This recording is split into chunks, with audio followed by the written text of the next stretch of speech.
ध्यायेत सोमेश्वरं सदा। भगवान भोलेनाथ की असीम अनुकंपा और राम भक्त परमवीर हनुमान जी महाराज के आशीर्वाद से धन्य है बमोरी की यह पावन धरा, जहां भगवान आशुतोष, भगवान दिगंबर जो दिव्यंबर हैं, उनके चरित्र का आख्यान हो रहा है। महाशिव पुराण की यह कथा स्वतः कहती है कि शिव पुराण जहां होता है वह धरा पावन होती है और शिव पुराण को सुनने वाले स्वयं देवतुल्य होते हैं। भगवान भोलेनाथ के अन्यान्य चरित्र शिव पुराण में महर्षि वेदव्यास जी ने समाहित किए हैं। इन कथानकों का, इन कथाओं का वह संग्रह है। जब महर्षि वेदव्यास जी उल्लेखित कर रहे थे, उद्धृत कर रहे थे, तब भगवान आशुतोष स्वयं, क्योंकि सभी कथाएं सुनी हैं, रामचरितमानस के जो यजमान हैं वे काशी के नरेश हैं और श्रीमद् भागवत कथा पुराण के जो यजमान हैं वे राजा परीक्षित हैं। किंतु एकमात्र शिव पुराण की कथा ऐसी है, एकमात्र शिव पुराण ऐसा है जिसको सुनने वाले यजमान स्वयं शिव और पार्वती हैं। भगवान भोलेनाथ ने माता पार्वती के साथ यह कथा सुनी है और महाराज तुम्रुका जी ने यह कथा जब उन्हें सुनाई, यह कथा आएगी कथा के महत्व में, और यह कथा अपने आप में इतनी बृहद और विशाल है। यह आयोजन 7 दिनों का है, लेकिन कहते हैं कि शिव का चरित्र जानने के लिए, शिव के तत्व को जानने के लिए, शिव की कथा जानने के लिए या तो 7 क्षण पर्याप्त होते हैं या फिर 7 जन्म कम पड़ते हैं। यदि शिव तत्व को हम समझ पाए तो 7 क्षण में समझ सकते हैं, अन्यथा वह इतना विशाल है, इतना व्यापक है, इतना बृहद है कि उसे समझने के लिए हमारे 7 जन्म भी कम पड़ सकते हैं। किंतु बमोरी धाम का यह शिव मंदिर, भगवान जहां शिव की स्थापना हो रही है, और हनुमान जी का यह मंदिर जहां राम भक्त विराजे हुए हैं, और इस कथानक में स्वयं हनुमान जी हमारे साथ हैं, हमारे बीच हैं, हमारे बीच उपस्थित हैं। भगवान भोलेनाथ का स्वतः ही आवाहन होगा, वे पधारेंगे कथा सुनने के लिए। महर्षि वेदव्यास जी लिखते हैं, एतच्छिवान पुराणस्य कथा भवति यद्गृहे तीर्थं भूतो हि तदंगेहं वसता पापनाशनम।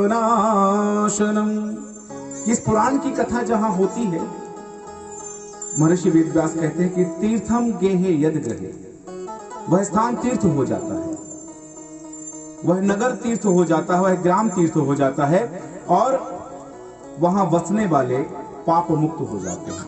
श्रीमद् भगवत कथा का पुण्य, जब हम भागवत कथा सुनते हैं उसका पुण्य हमें प्राप्त होता है, रामचरितमानस हम सुनते हैं उसका पुण्य हमें प्राप्त होता है, और अन्य अन्य कथाएं जो भी हम सुनते हैं, वायव्य पुराण सुनते हैं, विष्णु पुराण सुनते हैं, यहाँ तक कि जब हम मन में सिर्फ भगवान का स्मरण करते हैं तो उसका पुण्य हमें प्राप्त होता है। हम घर में दीपक लगाते हैं, उसका पुण्य हमें प्राप्त होता है। मंदिर जाते हैं, जल चढ़ाते हैं, उसका पुण्य हमें प्राप्त होता है।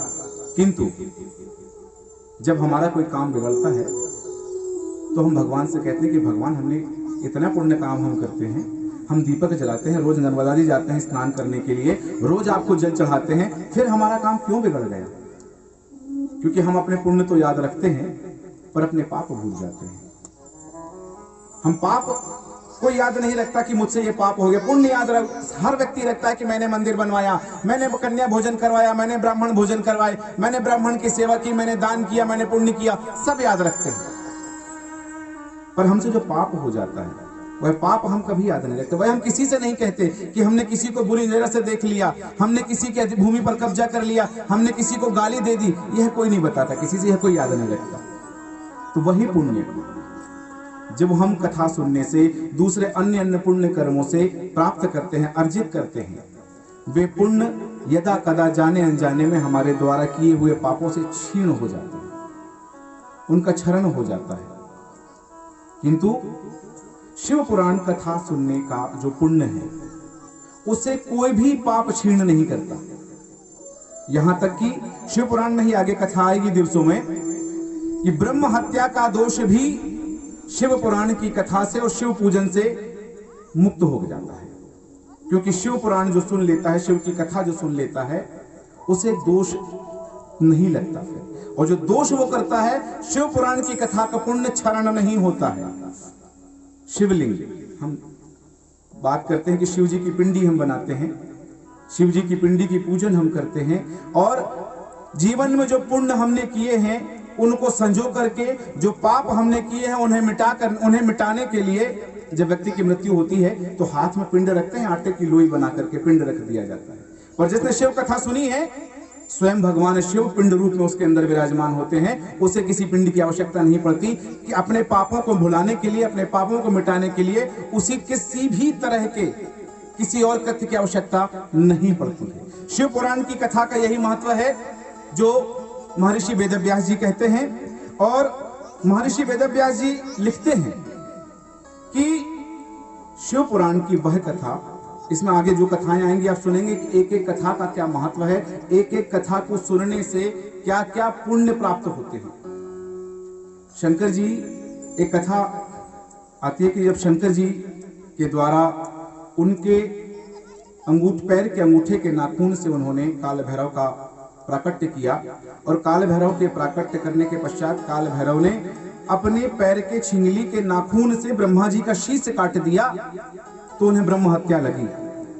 उस ब्रह्म हत्या के लिए भी काल भैरव ने शिव जी का पूजन किया, और शिव जी के पूजन से उनका ब्रह्म हत्या का दोष मिटा। भगवान भोलेनाथ की यह कथा कि हम जहां बैठे हैं, शिव पुराण स्वयं भगवान शिव का वांगमय स्वरूप है।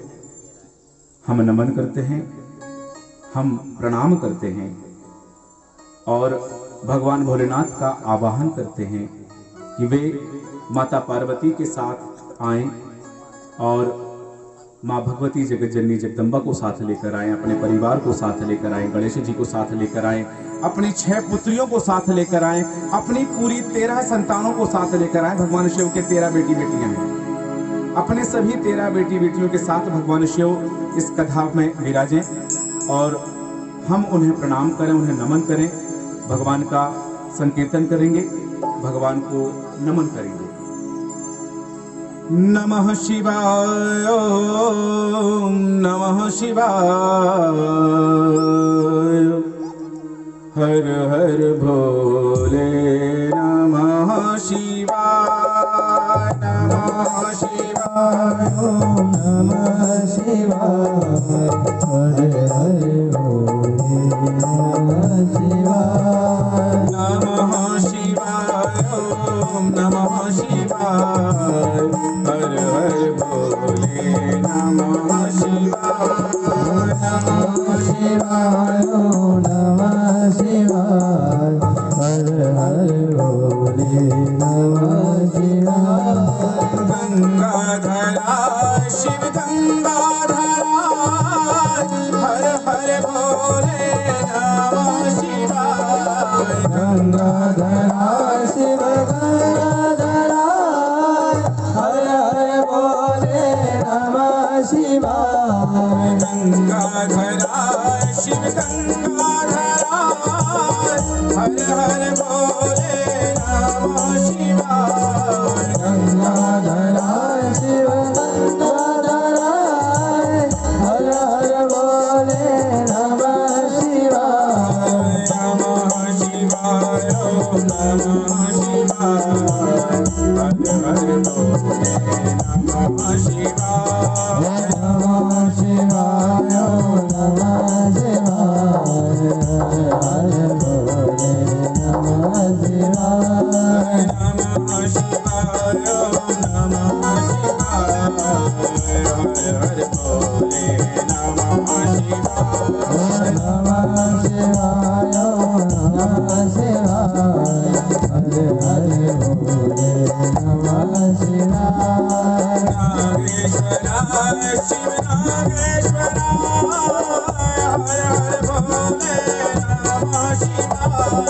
नागेश्वराय शिव नागेश्वराय हर हर बोले नमः शिवाय नागेश्वराय शिव नागेश्वराय जय बोले हर हर भोले नमः शिवाय नागेश्वराय शिव नागेश्वराय हर हर बोले नमः शिवाय नमः शिवाय नमः शिवाय हर हर भोले नमः शिवाय नमः शिवाय नमः शिवाय हर हर बोले नमः शिवाय नमः शिवाय नमः शिवाय हर हर भोले नमः शिवाय नमः शिवाय नमः शिवाय हर हर बोले नमः शिवाय नमः शिवाय नमः शिवाय हर हर भोले नमः शिवाय नमः शिवाय नमः शिवाय हर हर बोले नमः शिवाय हर हर भोले नमः शिवाय हर हर बोले नमः शिवाय हर भोले नमः शिवाय हर हर बोले नमः शिवाय हर हर महादेव।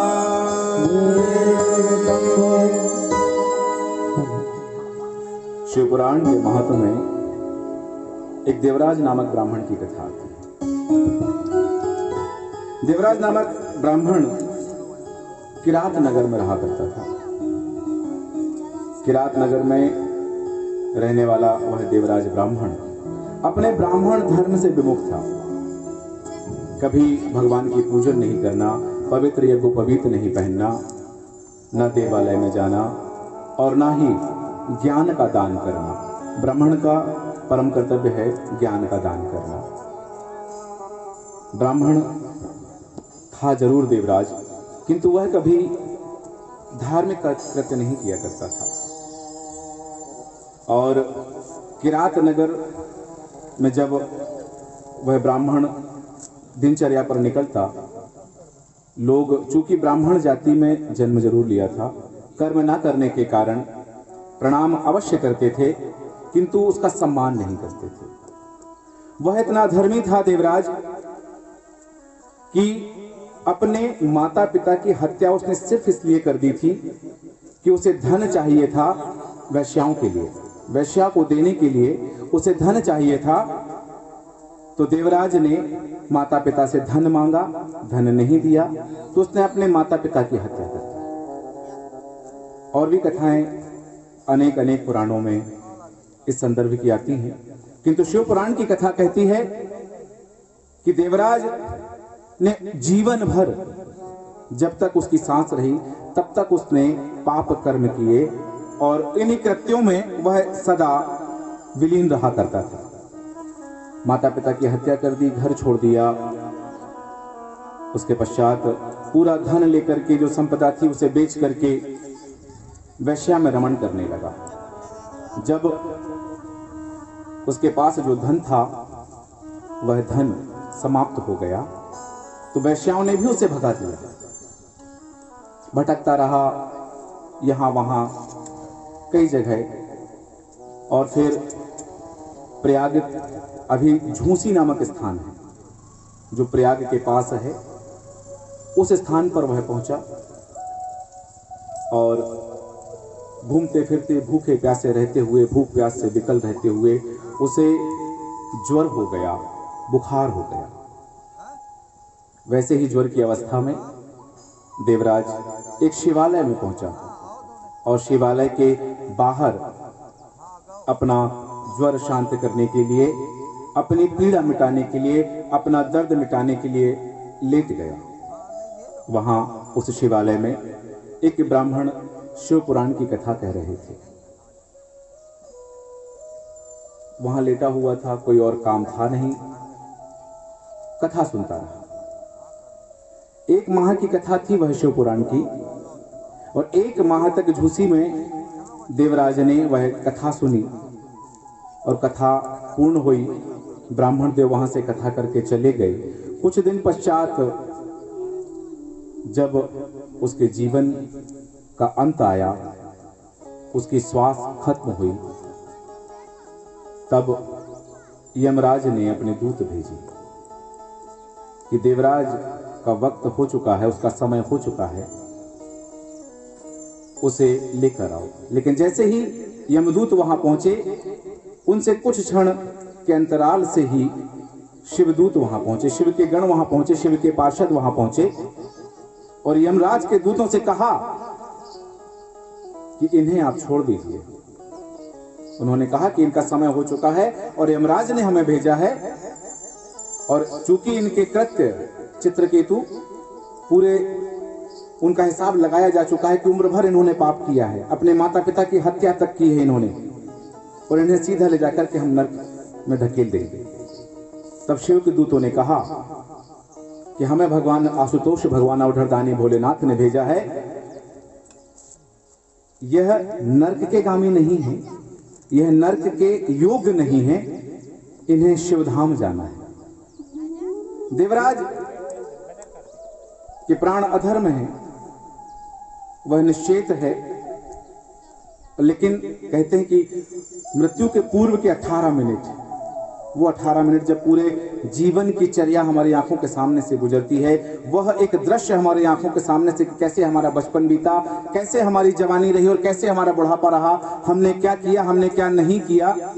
मृत्यु के पूर्व के वह 18 मिनट हर व्यक्ति के लिए महत्वपूर्ण होते हैं, और वही 18 मिनट का वक्त देवराज के सामने है, जब यमदूत और शिवदूत का वार्ता चल रहा है, उनका विवाद चल रहा है। यमदूत अपने स्वामी की आज्ञा का पालन करने के लिए उद्यत हैं, तैयार हैं, और शिवदूत भगवान भोलेनाथ की आज्ञा का पालन करने के लिए तैयार हैं।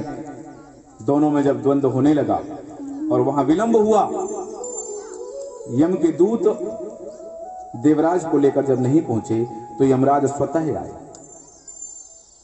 अपने दूतों के पास और कहा कि विलंब किस कारण है। तो उन्होंने बताया कि शिवदूत हमें रोक रहे हैं।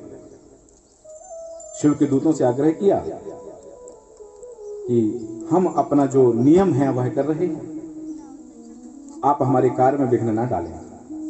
उन्होंने कहा कि भगवान शंकर की आज्ञा है, भगवान शंकर ने इन्हें शिवलोक में बुलाया है, क्योंकि यह शिवलोक के गामी हैं, शिवलोक के उत्तराधिकारी हैं। तब पूछा कि यह इतना अधमी, यह पापी जीवात्मा जिसने जीवन में कभी कोई पुण्य नहीं किया, शिवलोक की वासी कैसे हो सकती है, शिवधाम की वासी कैसे हो सकती है। तब शिवदूतों ने कहा कि इन्होंने शिव पुराण की कथा सुनी है 1 मास तक, जीवन भर के सारे पापों का क्षरण हो चुका है, पुण्यों का उदय हो चुका है, अतः यह अब नरक नहीं जाएंगे, इन्हें शिवलोक जाना होगा। यमदूतों ने बताया कि यहां कुछ समय पूर्व शिव पुराण की कथा चल रही थी इस शिवालय में, प्रयागराज के झूसी में, और उस कथा में ये यजमान तो नहीं थे, किंतु बाहर लेटकर सुन रहे थे, क्योंकि इन्हें जरा थी, इन्हें ज्वर था, तो कहीं आ जा नहीं सकते थे, वहां लेटे लेटे सुनते रहे और सिर्फ बिना किसी उद्देश्य के, बिना किसी संकल्प के, बिना यजमान बने शिव की कथा सुनी और देवराज को भगवान शिव ने अपने धाम में बुला लिया। हर हर महादेव।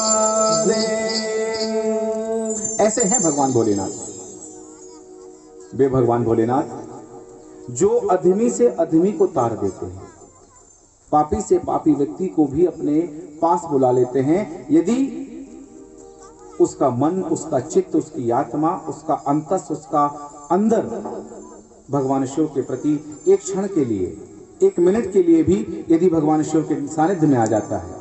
सबने सुना है, सब लोग कहते हैं कि एक घड़ी आधी मह पुनियाध, तो तुलसी संगत साधु की हरे कोटि अपराध। 1 करोड़ पाप कर लें और वह आधी घड़ी यदि भगवान भोलेनाथ की शरण में हम हो जाते हैं, भगवान आशुतोष की शरण में हम हो जाते हैं, तो हमारे वह करोड़ों पाप कट जाते हैं। भगवान आशुतोष की यह परम और दिव्य कथा इस दिव्य कथा में परम सौभाग्यशाली आप सभी जो कथा सुन रहे हैं यहां बैठकर, परम सौभाग्यशाली वे लोग भी जो ध्वनि विस्तारण यंत्र के माध्यम से, स्पीकर के माध्यम से जहां आवाज जा रही है वहां तक सुन रहे हैं, क्योंकि शिव का नाम कान में पड़ना ही उत्तम हो जाता है। और जो अपने पैरों से चल करके शिव कथा के प्रांगण तक आते हैं और शिव की कथा सुनते हैं, शिव की कथा जो सुनते हैं उन्हें तो वह तारती ही है। उनके 7 जन्म पूर्व, 7 पीढ़ियों पूर्व यदि कोई भूल से भी अपराध हुआ है और जान के भी अपराध हुआ है तो यह कथा उसका भी शमन करती है। आने वाली 7 पीढ़ियां यदि कोई अपराध करती हैं, उन्हें कोई दोष लगता है, तो आज आप सुन रहे हैं इस कथा को, शिव पुराण की कथा, शिव पुराण का यह महत्व आपकी आने वाली 7 पीढ़ियों के दोष भी मिटा देगा। मूल भी मिलेगा, ब्याज भी मिलेगा। कि आज तो हम सुन रहे हैं, हमें इस कथा का आनंद मिलेगा, इस कथा से हमारा जाने अनजाने में किए गए दोष मिट जाएंगे। लेकिन यदि हमारी 7 पीढ़ियों में किसी ने भूल से कोई अपराध किया होगा, क्योंकि बहुत बड़े अपराध किए होंगे पिछली पीढ़ियों में, तो शायद यहां नहीं बैठे होंगे। जो यहां बैठे हैं, कथा सुन रहे हैं, शिव कथा के इस प्रांगण में हैं, जहां स्वयं भगवान आशुतोष पार्वती के साथ विराजमान है, मतलब वो दोष मुक्त हैं, तभी यहां बैठे हैं। जो नहीं बैठे हैं उनके बारे में आप जानिए। और आप जो बैठे हैं, तो आपकी आने वाली 7 पीढ़ियां भी शिव कथा के पुण्य से, शिव कथा सुनने के प्रताप से दोष मुक्त हो जाएंगी। कि यदि वो जो पाप करेंगी, वो जाने अनजाने भूल वश कोई पाप करेंगे, तो उनका भी दोष मिट जाएगा। शिव कथा के इस महत्व में एक और कथा आती है, चंचुला की। शिव पुराण की यह जो कथा है 7 दिन की कथा है। 7 दिन की शिव पुराण की यह कथा है। हमारे सप्ताह में भी 7 दिन होते हैं। सागर 7 हैं, ग्रह हम 7 मानते हैं नवग्रह को, क्योंकि राहु और केतु को छाया ग्रह माना जाता है, तो मूल ग्रह हम 7 ग्रह मानते हैं। हमारे शरीर में 7 चक्र होते हैं। 7 दिन का यह सोपान, 7 दिन का शिव पुराण और 7 दिन का यह ध्यान, 7 दिन का यह योग, 7 दिन की यह चक्रावली हमारे जीवन के, हमारे अंतस के, हमारे शरीर के उन 7 चक्रों को जगा देती है कि जब हम मूलाधार से प्रारंभ होकर के आज्ञा चक्र तक पहुंचते हैं और भगवान शिव से हमारा एकाकार होता है। आज्ञा चक्र में भगवान शिव का वास होता है। शिव पुराण में 7 संहिताएं हैं वैसे तो मूल रूप से वर्तमान में, क्योंकि पहले 1 लाख श्लोक हुआ करते थे शिव पुराण में, वर्तमान में 24,000 श्लोक हैं। और शिव पुराण की इन 7 संहिताओं के साथ 6 सूत्र बताए हैं भगवान शिव ने। इन 6 सूत्रों में सबसे पहली बात मैं आपको बता दूं कि जो व्यक्ति माथे पर त्रिपुंड लगाता है वह शिव का हो जाता है। ये 6 सूत्र हैं शिव पुराण के, कि जो व्यक्ति माथे पर त्रिपुंड लगाता है, त्रिपुंड, पुंड, अधोपुंड, ऊर्ध्व पुंड, द्विपुंड और एक पुंड, भगवान शिव के इतने तिलक होते हैं। त्रिपुंड तो आदिनाथ लगाते ही हैं, पर यदा यदा उन्होंने अपने 84 अवतारों में कहीं द्विपुंड लगाया है, किसी अवतार में एक पुंड लगाया है, किसी अवतार में अधोपुंड लगाया और किसी अवतार में ऊर्ध्व पुंड लगाया है।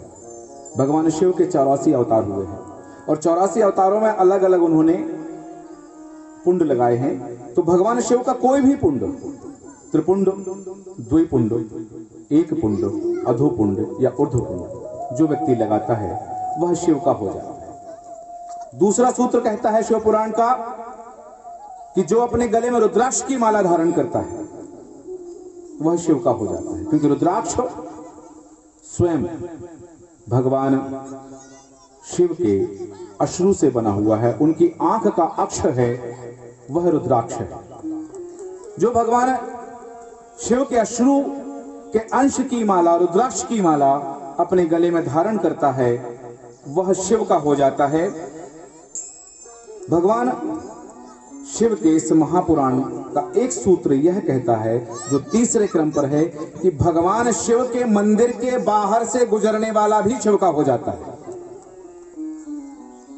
बहुत व्यस्ततम जिंदगी है हमारी सभी की, बहुत सारे काम होते हैं, सुबह से उठना और देर रात तक काम में लगे रहना, यही जीवन है और यही जीवन के जंजाल हैं। कई बार मनुष्य चाहता तो है कि मैं जाकर के भगवान शिव की आराधना करूं, भगवान शिव को जल चढ़ाऊं, और भगवान शिव तो ऐसे हैं, हम किसी और देव की आराधना करते हैं तो हमें षोडशोपचार लगता है कि हम अनेक अनेक उपचार से पूजन करनी है, दूध दही शहद घी शक्कर पंचमेवा, बहुत सारे उपचार चाहिए। पर भोलेनाथ इतने सीधे साधे हैं कि कुछ नहीं, एक लोटा जल डाल दो, भगवान शिव प्रसन्न हो। पर कभी यदि वह भी समय ना मिल पाए कि उन्हें एक लोटा जल चढ़ाने का, तो जो भगवान शिव के मंदिर के बाहर से गुजर जाता है वह भी शिव का हो जाता है। यह शिव पुराण का तीसरा सूत्र कहता है। शिव पुराण का चौथा सूत्र कि जो शिव के मंदिर जाता है, मंदिर जाने वाला तो तरेगा ही, जो बाहर से निकलने वाला तर जाने वाला है, तो फिर जो बाहर से तर जाएगा, अंदर जाने वाले की तो फिर भगवान स्वयं सुध लेते हैं, क्योंकि जो शिव का हो गया शिव उसके हो जाते हैं। हम अभिमान करते हैं जीवन में, मेरे पास यह है, मेरे पास वह है, मैं ये हूं, मैं वो हूं, लेकिन ये जो मैं है, यही मैं मेरा नहीं होता। मैं नहीं, मेरा नहीं, यह तन किसी का है दिया, ये तन भी तो मेरा नहीं है, ये जो हाड़ मांस है ये मेरे नहीं है, ये भी किसी ने दिए हैं मुझे। कि मैं नहीं, मेरा नहीं, यह तन किसी का है दिया, जो भी मेरे पास है वह धन किसी का है दिया। ये धन हम लेकर नहीं आए थे, जब पैदा हुए थे तो धन हमारी मुट्ठी में नहीं था, मिट्टी भी हमारी मुट्ठी में नहीं थी, कुछ नहीं था। तो मैं नहीं, मेरा नहीं, यह तन किसी का है दिया, जो भी मेरे पास है वह धन किसी का है दिया। देने वाले ने दिया, वह भी दिया किसी शान से। हमारे कुछ अच्छे कर्म रहे होंगे, हमने कुछ अच्छा किया होगा कि हमें जो दिया है ईश्वर ने, शायद हम उसके योग्य भी ना रहे हों, किंतु हमारे माता पिता का आशीर्वाद, हमारे सद्कर्म, ईश्वर के प्रति हमारी आस्था, जिस कारण से ईश्वर ने हमें इतना कुछ दिया। मैं नहीं, मेरा नहीं, यह तन किसी का है दिया, जो भी मेरे पास है वह धन किसी का है दिया। देने वाले ने दिया, वह भी दिया किसी शान से, लेने वाला मेरा है यह कह उठा अभिमान से। मैं तो कुछ लाया ही नहीं, कोई कुछ लाया था क्या? हाथ में मिट्टी भी नहीं थी, कुछ नहीं था हाथ में, बंधी हुई मुट्ठी, खाली मुट्ठी लेकर आए थे, खाली हाथ आए थे। लेकिन जो मिल गया उस ईश्वर की कृपा से, माता पिता के आशीर्वाद से, हमारे पूर्वजों के पुण्य कर्मों से जो मिल गया, उस पर हम अभिमान करने बैठे कि यह मेरा है। देने वाले ने दिया, वह भी दिया किसी शान से, मेरा है यह लेने वाला कह उठा अभिमान से। मैं, मेरा, मैं कहता हूं कि मेरा, सब कहते हैं ये मेरा है, यह मेरा, यह मेरा है। तो यह जो कहता कौन है? मन कहता है। मन भी तो मेरा नहीं है। मैं, मेरा यह कहने वाला मन किसी का है दिया, जो भी मेरे पास है वह धन किसी का है दिया। जो मन ये कहता है कि ये मेरा है, वह मन भी तो मेरा नहीं है। फिर हम किसे अपना कहते हैं? फिर हम किसे कहते हैं कि ये मेरा है? क्योंकि जो दिया है उसने दिया है, जितना भी हमारे भाग्य में है।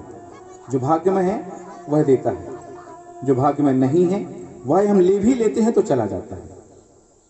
हमें बहुत ज्यादा की आशा सबको होती है। हर व्यक्ति चाहता है कि मेरे पास बहुत कुछ हो, और कुछ तो ये चाहते हैं कि मेरे पास सब कुछ हो, कुछ ये चाहते हैं कि बहुत कुछ हो, और कुछ चाहते हैं कि सब कुछ हो। जो सब कुछ चाहने वाले होते हैं उन्हें जो मिला है वह उनका सब कुछ होता है।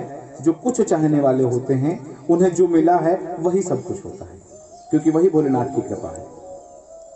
भोलेनाथ जिन पर कृपा कर देते हैं, आप लोगों ने कहीं कथा आती है बहुत सारी, क्योंकि इस धरा पर यह पुण्य धरा है, यह तीर्थ धाम है, हमने सुना जब यहाँ पर चर्चा हुई कि यहाँ प्रतिवर्ष कथाएं होती हैं, अनेक अनेक पुराण यहाँ हो चुके हैं, तो यह स्थल वैसे भी तीर्थ बन चुका है और इस तीर्थ स्थल पर आना ही हमारा परम सौभाग्य है। और आप जो पुण्यात्माएं हैं, जो प्रतिवर्ष इस तरह की कथाओं के आयोजन में समाहित होते हैं, शामिल होते हैं और कथाओं का श्रवण करते हैं, तब आप सभी पर भगवान भोलेनाथ की कृपा है और भगवान भोलेनाथ की असीम अनुकंपा, क्योंकि यहाँ पर राम कथाएं हुई हैं, श्रीमद् भगवत महापुराण का पठन पाठन आख्यान हुआ है, माँ पुण्य सलीला नर्मदा का आख्यान, नर्मदा पुराण का आयोजन भी हुआ है।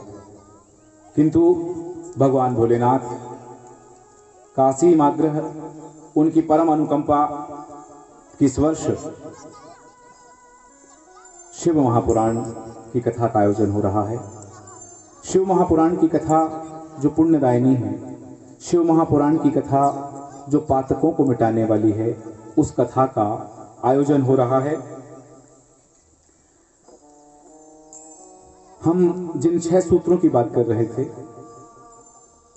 कि 4 सूत्र जो बताए, त्रिपुंड धारण करने वाला, गले में रुद्राक्ष की माला धारण करने वाला, भगवान शिव के मंदिर के बाहर से गुजरने वाला, भगवान शिव के मंदिर के अंदर जाने वाला और शिव की कथा सुनने वाला। शिव की कथा सुनने वाला भी उन्हीं 6 सूत्रों में 5वें क्रम पर है कि वह भी शिव का हो जाता है। और इन सब के बाद भी भोलेनाथ कहते हैं कि आप यदि त्रिपुंड नहीं लगा सकते, आप रुद्राक्ष की माला धारण नहीं कर सकते, मेरे मंदिर के बाहर से नहीं निकल सकते, मेरे मंदिर के अंदर नहीं आ सकते, शिव कथा की श्रवण नहीं कर सकते, शिव पुराण की कथा सुन नहीं सकते, अपने घर में बैठे बैठे भगवान शंकर के शिखर का दर्शन कर लो, भगवान शंकर आपको तार देंगे। बोलो शंकर भगवान की जय। शिखर दर्शनम पापनाशनम। भगवान शिव के मंदिर का शिखर का दर्शन भी यदि हो जाए तो वह भी दोषों को मिटाने वाला होता है, वह भी हमारे जाने अनजाने में किए गए पापों का क्षरण करने वाला होता है। भगवान शिव की कथा इतनी पुण्यदायिनी है और निकट ही मां नर्मदा का पावन तट है। मां नर्मदा जिनकी पुत्री है, वह पुण्य सलीला जिन्हें पार्वती जी ने उनकी गोद में रख दिया था, उनके तट, क्योंकि उनकी आगोश में है, उनकी गोद में बैठे हैं, मां नर्मदा की गोद में बैठे हैं। मां नर्मदा के पावन तट पर शिव की कथा, जैसे कहते हैं कि सोने पर सुहागा हो जाना, वह और पुण्यदायिनी हो जाती है। शिव की कथा का यह आख्यान, यह चरित्र, शिव पुराण की हर कथा सुनने का कोई नियम नहीं होता। जाइए, कथा में बैठ जाइए, भक्ति के साथ, रस के साथ, आनंद के साथ कथा सुनिए। पर शिव पुराण की कथा सुनने का नियम होता है, उसका एक विधान होता है। सबसे पहले यह जानना कि शिव पुराण में क्या है। भगवान व्यास जी लिखते हैं कि शिव पुराण की 7 संहिताएं हैं। पहली है विद्येश्वर संहिता, दूसरी है रुद्र संहिता। रुद्र संहिता के 5 खंड आते हैं। प्रथम खंड जिसे षष्ठी खंड के नाम से जाना जाता है, दूसरा खंड जिसे सती खंड के नाम से जाना जाता है, तीसरा खंड जो पार्वती खंड के नाम से है, चौथा खंड है कुमार खंड रुद्र संहिता का, और रुद्र संहिता का 5वां खंड है युद्ध खंड। दूसरे खंड की 5 भाग हैं, दूसरी संहिता के 5 खंड हैं। तीसरी है शत रुद्र संहिता, चौथी है कोटि रुद्र संहिता, और 5वीं उमा संहिता, 6वीं कैलाश संहिता है, और 7वीं है वायव्य संहिता या जिसे वायवीय संहिता भी कहते हैं। इसके भी 2 खंड हैं, एक उत्तरार्ध और एक पूर्वार्ध। शिव पुराण की पूरी कथा इन 7 संहिताओं में समाहित है। पहले जिस शिव पुराण की हम बात करते हैं कि वह शिव पुराण जिसे सुनाया गया तुम्रुका जी द्वारा भगवान शिव और माता पार्वती को, उसमें 1,00,000 श्लोक थे। 1,00,000 श्लोकों से वह शिव पुराण निर्मित था। उसकी विद्येश्वर संहिता में 10,000 श्लोक थे। रुद्र संहिता, विनायक संहिता, उमा संहिता और मात्र संहिता में 8-8 हजार श्लोक थे। एकादश रुद्र संहिता में 13,000 श्लोक थे और कैलाश संहिता में 6,000 श्लोक थे। शतरुद्र संहिता में 3,000 श्लोक थे। कोटि रुद्र संहिता में 9,000 श्लोक थे। सहस्त्र कोटि रुद्र संहिता में 11,000, वायवीय संहिता में 4,000 और धर्म संहिता में 12,000 श्लोक थे। ऐसे उस मूल शिव पुराण में 1,00,000 श्लोक थे। महर्षि वेदव्यास जी ने उन्होंने 18 पुराण लिखे। चौथे क्रम पर उन्होंने भगवान शिव का आख्यान लिखा। 18 पुराणों में शिव पुराण चौथे क्रम पर आता है और इस चौथे क्रम के इस पुराण में महर्षि वेदव्यास जी ने 24,000 श्लोकों में उन 1,00,000 श्लोकों का पूरा रस इन 24,000 श्लोकों में समाहित कर दिया।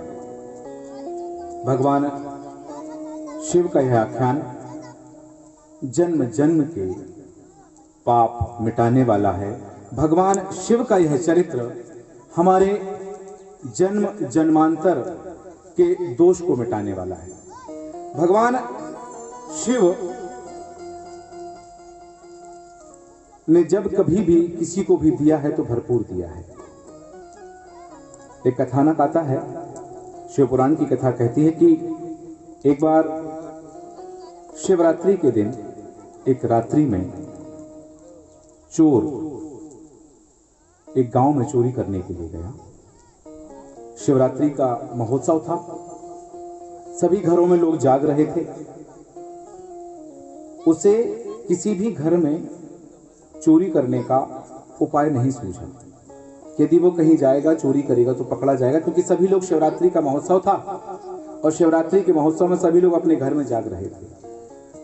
उसे कहीं कुछ मिला नहीं चोरी करने के लिए। भगवान शिव का मंदिर गांव के बाहर बना था। वह भगवान शिव के मंदिर में चले गए कि यहां कुछ मिलेगा, लेकिन गांव में घरों में तो उजियाला था, शिवरात्रि का महोत्सव मनाया जा रहा था, पर शिव के मंदिर में अंधेरा था। शिव के मंदिर में रात्रि का वातावरण और अंधेरे का वह वातावरण था। उसे कुछ सूझा नहीं कि कोई सामान यहां रखा है तो कहां रखा है और कौन सा सामान चोरी करूं मैं। वह विचार कर ही रहा था कि अंधेरे में हाथ टटोलते उसे कुछ एक डंडा नुमा कुछ मिला उसे, तो उसने उसको हिलाकर देखा। वह भगवान शिव का त्रिशूल था, मंदिर में गड़ा हुआ था। उसने उस त्रिशूल को उठाया। अंधेरा था, कुछ दिख नहीं रहा था कि चोरी क्या करूं मैं। कोई कपड़ा उसे वहां से मिला, त्रिशूल पर लपेटा और उस कपड़े को लपेटकर त्रिशूल पर उसने आग लगाई और उजाला किया। वहां पर यह देखने के लिए उजाला किया कि यहां मैं देखूं तो कि चोरी करने के लिए मुझे कौन सा सामान मिलेगा। जैसे ही उजाला किया, मंदिर में चारों तरफ उसने वह रोशनी फिराई। भगवान भोलेनाथ प्रकट हुए और कहा, भक्त मांगो, क्या मांगते हो। उन्होंने कहा, भगवान बता दो यहाँ चोरी करने का सामान कहां रखा है। उन्होंने सिर्फ वही कि जिसको जो चाहिए वो वही मांगता है। भोलेनाथ ने कहा, तुम्हें क्या चाहिए। बोले, मुझे यहाँ सामान नहीं मिल रहा है, मैं चोरी करने आया हूं, पूरे गांव में गया था लेकिन मुझे कहीं कोई सामान मिला नहीं तो मैं यहां आ गया। आप तो मुझे बता दो कि यहाँ कीमती सामान कहां रखा है, यहाँ जेवरात कहां रखे हैं, हीरे मोती कहां रखे हैं, धन कहां रखा है, वो बता दो। बोले, जो है तेरे सामने है। शिव मंदिर में यही धन होता है, यही जवाहरात होते हैं, यही मोती होता है, यही संग्रह होता है, यही संचय होता है, इसके आगे कुछ नहीं होता है। पूछा, आप कौन है, क्योंकि वहां तो शिवलिंग रखा था, भगवान शिव का विग्रह नहीं था। और भगवान शिव तो अपने संपूर्ण साकार शरीर में प्रकट हुए थे। भगवान शिव का जैसा वेश है, इसलिए पहचाना नहीं उसने, क्योंकि उसने तो शिवलिंग देखा था। शिव कथा में लिंग भी कैसे अवतरित हुए, कहां से भगवान शिव का लिंग अवतार पूजन होता है, यह भी कथा आगे आएगी। तो वह भगवान शिव को नहीं पहचाना। पूछा कि आप कौन हैं, तो उसने बताया कि जहां तुम खड़े हो मैं इस घर का स्वामी हूं, यह मेरा ही मंदिर है। तब उन्होंने कहा कि आप मुझे क्यों देना चाहते हैं? मैं तो चोरी करने आया था।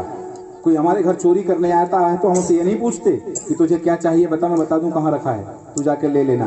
पर भगवान भोलेनाथ जो उनके घर में चोरी करने भी जाता है उससे भी पूछते हैं कि तुझे क्या चाहिए, और कहते हैं कि मैं तुमसे बहुत प्रसन्न हूँ, और प्रसन्न इसलिए हूँ कि शिवरात्रि की रात में तुमने मेरे शिवालय में आकर उजियाला किया है, रोशनी की है। यह सबसे बड़ा पुण्य का कार्य होता है, शिवालय में रोशनी करना, शिवालय में दीपक जलाना। भगवान शिव की कृपा प्राप्त करनी है। भगवान शिव तो वैसे ही भोले भाले हैं। हमने पहले भी कहा कि केवल एक लोटा जल डाल दो वो खुश हो जाते हैं। और यदि और सेवा करने की इच्छा है तो संध्या के समय रात्रि में शिवालय में दीपक जला दीजिए, भगवान शिव आप पर अति प्रसन्न हो जाएंगे। उन्होंने तो चोर को भी वरदान दे दिया, उसके जीवन को रोशन कर दिया, उसकी पीढ़ियों को तार दिया, उसे धन धान से भर दिया। ऐसे हैं मेरे भोलेनाथ, भोले हैं, सीधे हैं, उन्हें कुछ नहीं चाहिए, वो तो देने वाले हैं। हाँ, लेकिन देते उसी को हैं जो भगवान शिव के प्रति अपनी संपूर्ण आस्था, संपूर्ण समर्पण रखे। भगवान भोलेनाथ, आप जाएंगे आपको भी मिलेगा, आपको देने नहीं आएंगे।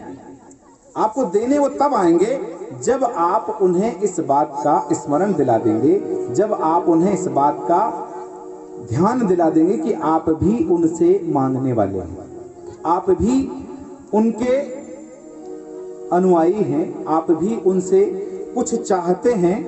तभी भगवान शिव आपको घर भी देने आ जाएंगे, क्योंकि आपके मन में, आपके चित्त में यदि इस बात का भाल बैठ गया, इस बात का भान बैठ गया कि शिव आपके हैं और आप शिव के हैं, तो शिव को विवश होकर आना पड़ता है और शिव आते हैं। और जब शिव आते हैं तो सब कुछ आता है, क्योंकि यदि जिद हो, समर्पण हो, तो फिर इस तरह होना चाहिए कि शिव है तो सिर्फ शिव है और संपूर्ण शिव है। इस जगत में जो कुछ है सब कुछ शिव ही है, क्योंकि जहां शिव नहीं है वहां शव है, और जहां शिव है वहां सब कुछ है।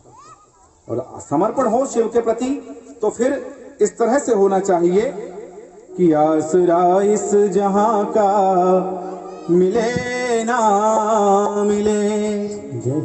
भगवान भोलेनाथ से जब रगर लग जाए, जब उनसे एकाकार होने का मन करने लगे, और जब ये लगे कि आज्ञा चक्र में ही शिव को विराजमान करना है, तब मन में बात आनी चाहिए कि आसरा इस जहां का मिले ना मिले, मुझको तेरा सहारा सदा चाहिए। आसरा इस जहां का मिले ना मिले, आसरा इस जहां का मिले ना मिले, मुझे तेरा सहारा सदा चाहिए। आसरा इस जहां का मिले ना मिले, आसरा इस जहां का मिले ना मिले। चांद तारे फलक पर दिखे ना दिखे, चांद तारे पलक पर दिखे ना दिखे, चांद तारे फलक पर दिखे ना दिखे, चांद तारे पलक पे दिखे ना दिखे, मुझको तेरा नजारा सदा चाहिए। मुझको तेरा सहारा सदा चाहिए। आसरा इस जहां का मिले ना मिले, आसरा इस जहां का मिले ना मिले। बड़े भाव से हाथ नारियों की सेवा करते हुए भगवान शिव के चरित्र में हम बैठे हैं, भगवान शिव के गुणानुवाद हों, तो हाथों को जरूर कष्ट दीजिएगा, क्योंकि जब आप हाथों को कष्ट देंगे तो आनंद मन को आएगा।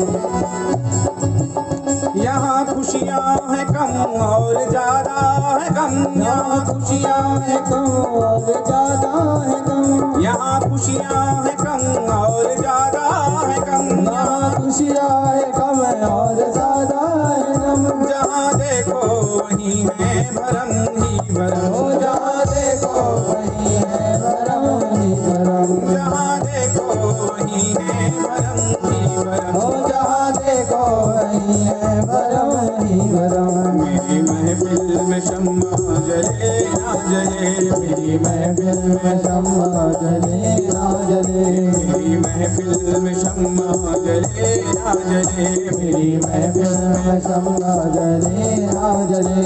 मेरे दिल को ज्यादा तेरा चाहिए, आसरा इस जहाँ का मिले ना मिले, मुझे तेरा सहारा सदा चाहिए, आसरा इस जहाँ का मिले ना मिले।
कभी अनुराग है, कभी वैराग है, कभी अनुराग है, कभी वैराग है, कभी अनुराग है, कभी वैराग है, कभी अनुराग है।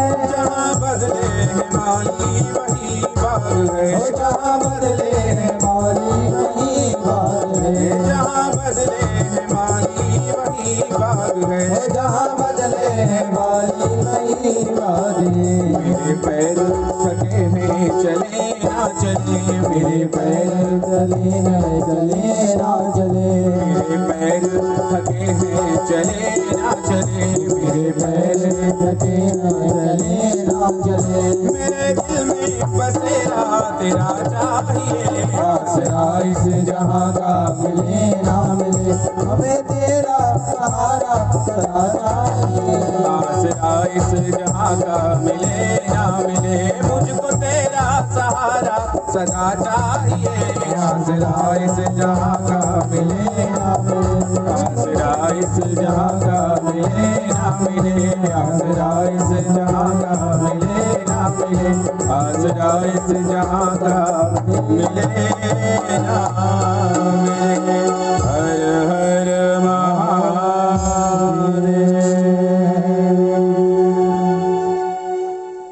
इस जगत के जो सहारे हैं वो यहीं रह जाएंगे।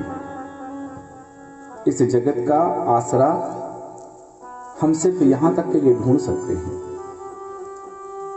कि यह मेरा बेटा है, बुढ़ापे में साथ देगा, यह मेरा परिवार है, बुढ़ापे में साथ देगा।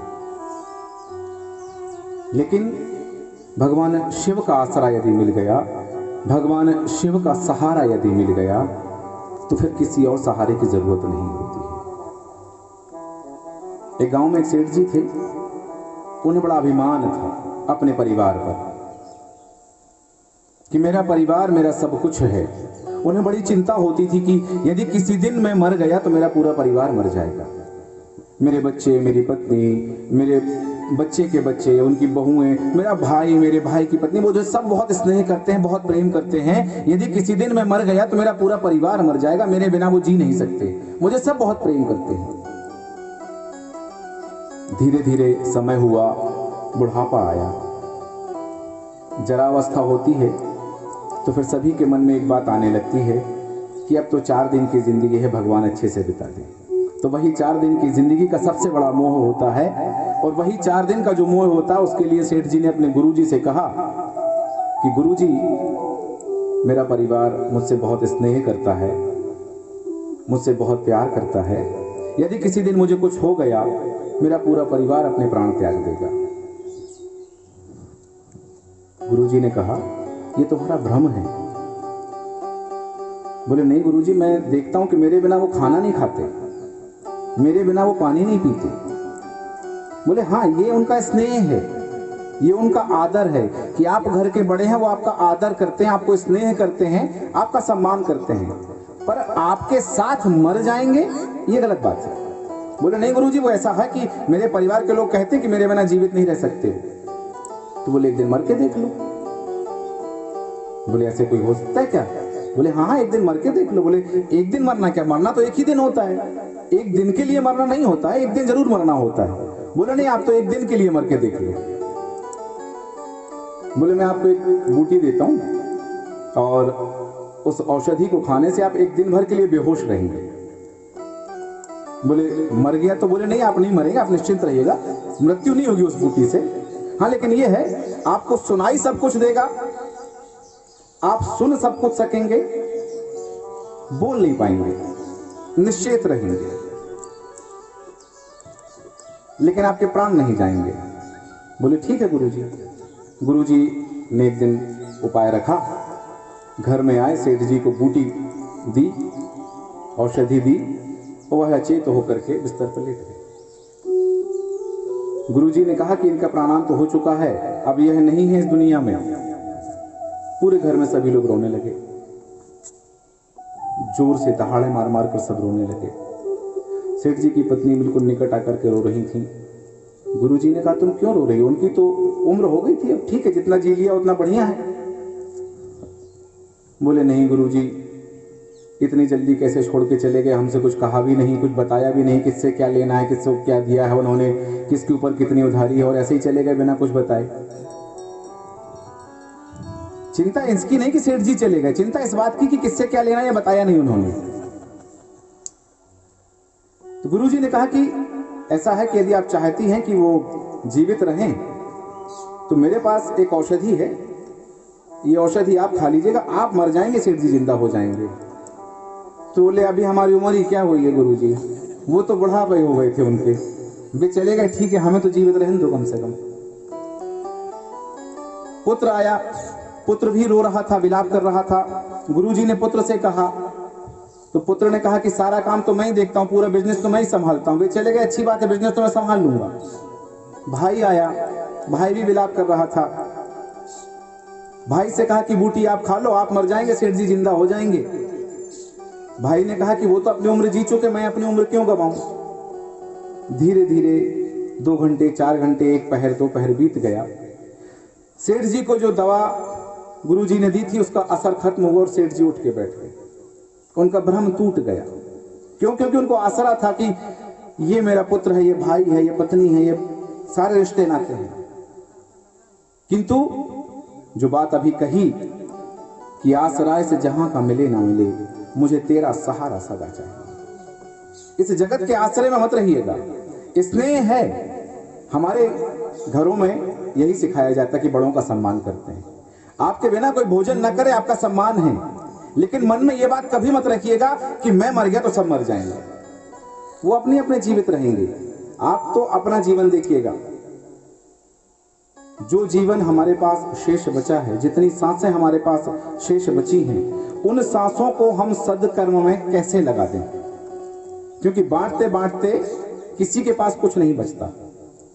यदि आप बांटने लगेंगे तो आपके पास जो बचेगा वो परम दुर्लभ होगा। शंकर जी जैसे, सबसे पहली रामचरितमानस, सबसे पहली रामायण भगवान शंकर ने लिखी, उसमें 1 करोड़ श्लोक थे।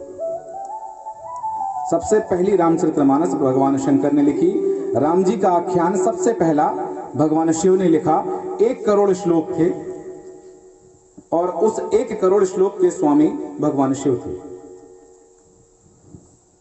मनुष्यों ने, देवताओं ने और राक्षसों ने विचार किया कि 1 करोड़ श्लोक हैं और सारे के सारे भगवान शिव के पास हैं। सब तीनों पहुंचे भगवान शिव से मांगने के लिए कि भगवान, आपने रामायण की रचना की है, 1 करोड़ श्लोक हैं, हमें कुछ दे दीजिएगा तीनों को। तो भगवान ने मनुष्यों को 33 लाख, देवताओं को 33 लाख और राक्षसों को 33 लाख श्लोक दे दिए। ये वही 33 लाख श्लोक हैं जो जिनसे देवताओं के 33 करोड़ देवताओं की पूजन की जाती है। ये राक्षसों को दिए गए वही 33 करोड़ श्लोक हैं जिनसे तंत्र विधान बना है। पूरी तंत्र विद्या के 33 करोड़ श्लोक वही हैं जो भगवान शिव ने राक्षसों को दिए थे। 33 करोड़ श्लोक जो मनुष्यों को दिए थे वो 33 करोड़ हैं जिनसे वेदों का निर्माण हुआ। भगवान शिव ने दे दिए। अब उनके पास 1 लाख बचे। कुछ देर बाद फिर मनुष्य, देवता और राक्षस भगवान भोलेनाथ के पास पहुंच गए। हर हर महादेव करते हुए भोलेनाथ भोले शंभु आदिनाथ शंभु करते हुए बोले अब क्या हुआ?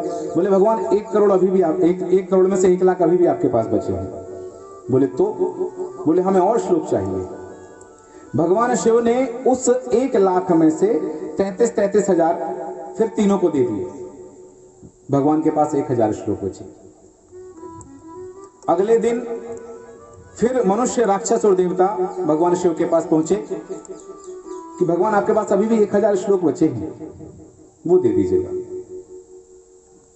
भगवान शिव दानी हैं, औढ़र दानी हैं, भोले भाले हैं, जो मांगने आता है सबको देते हैं।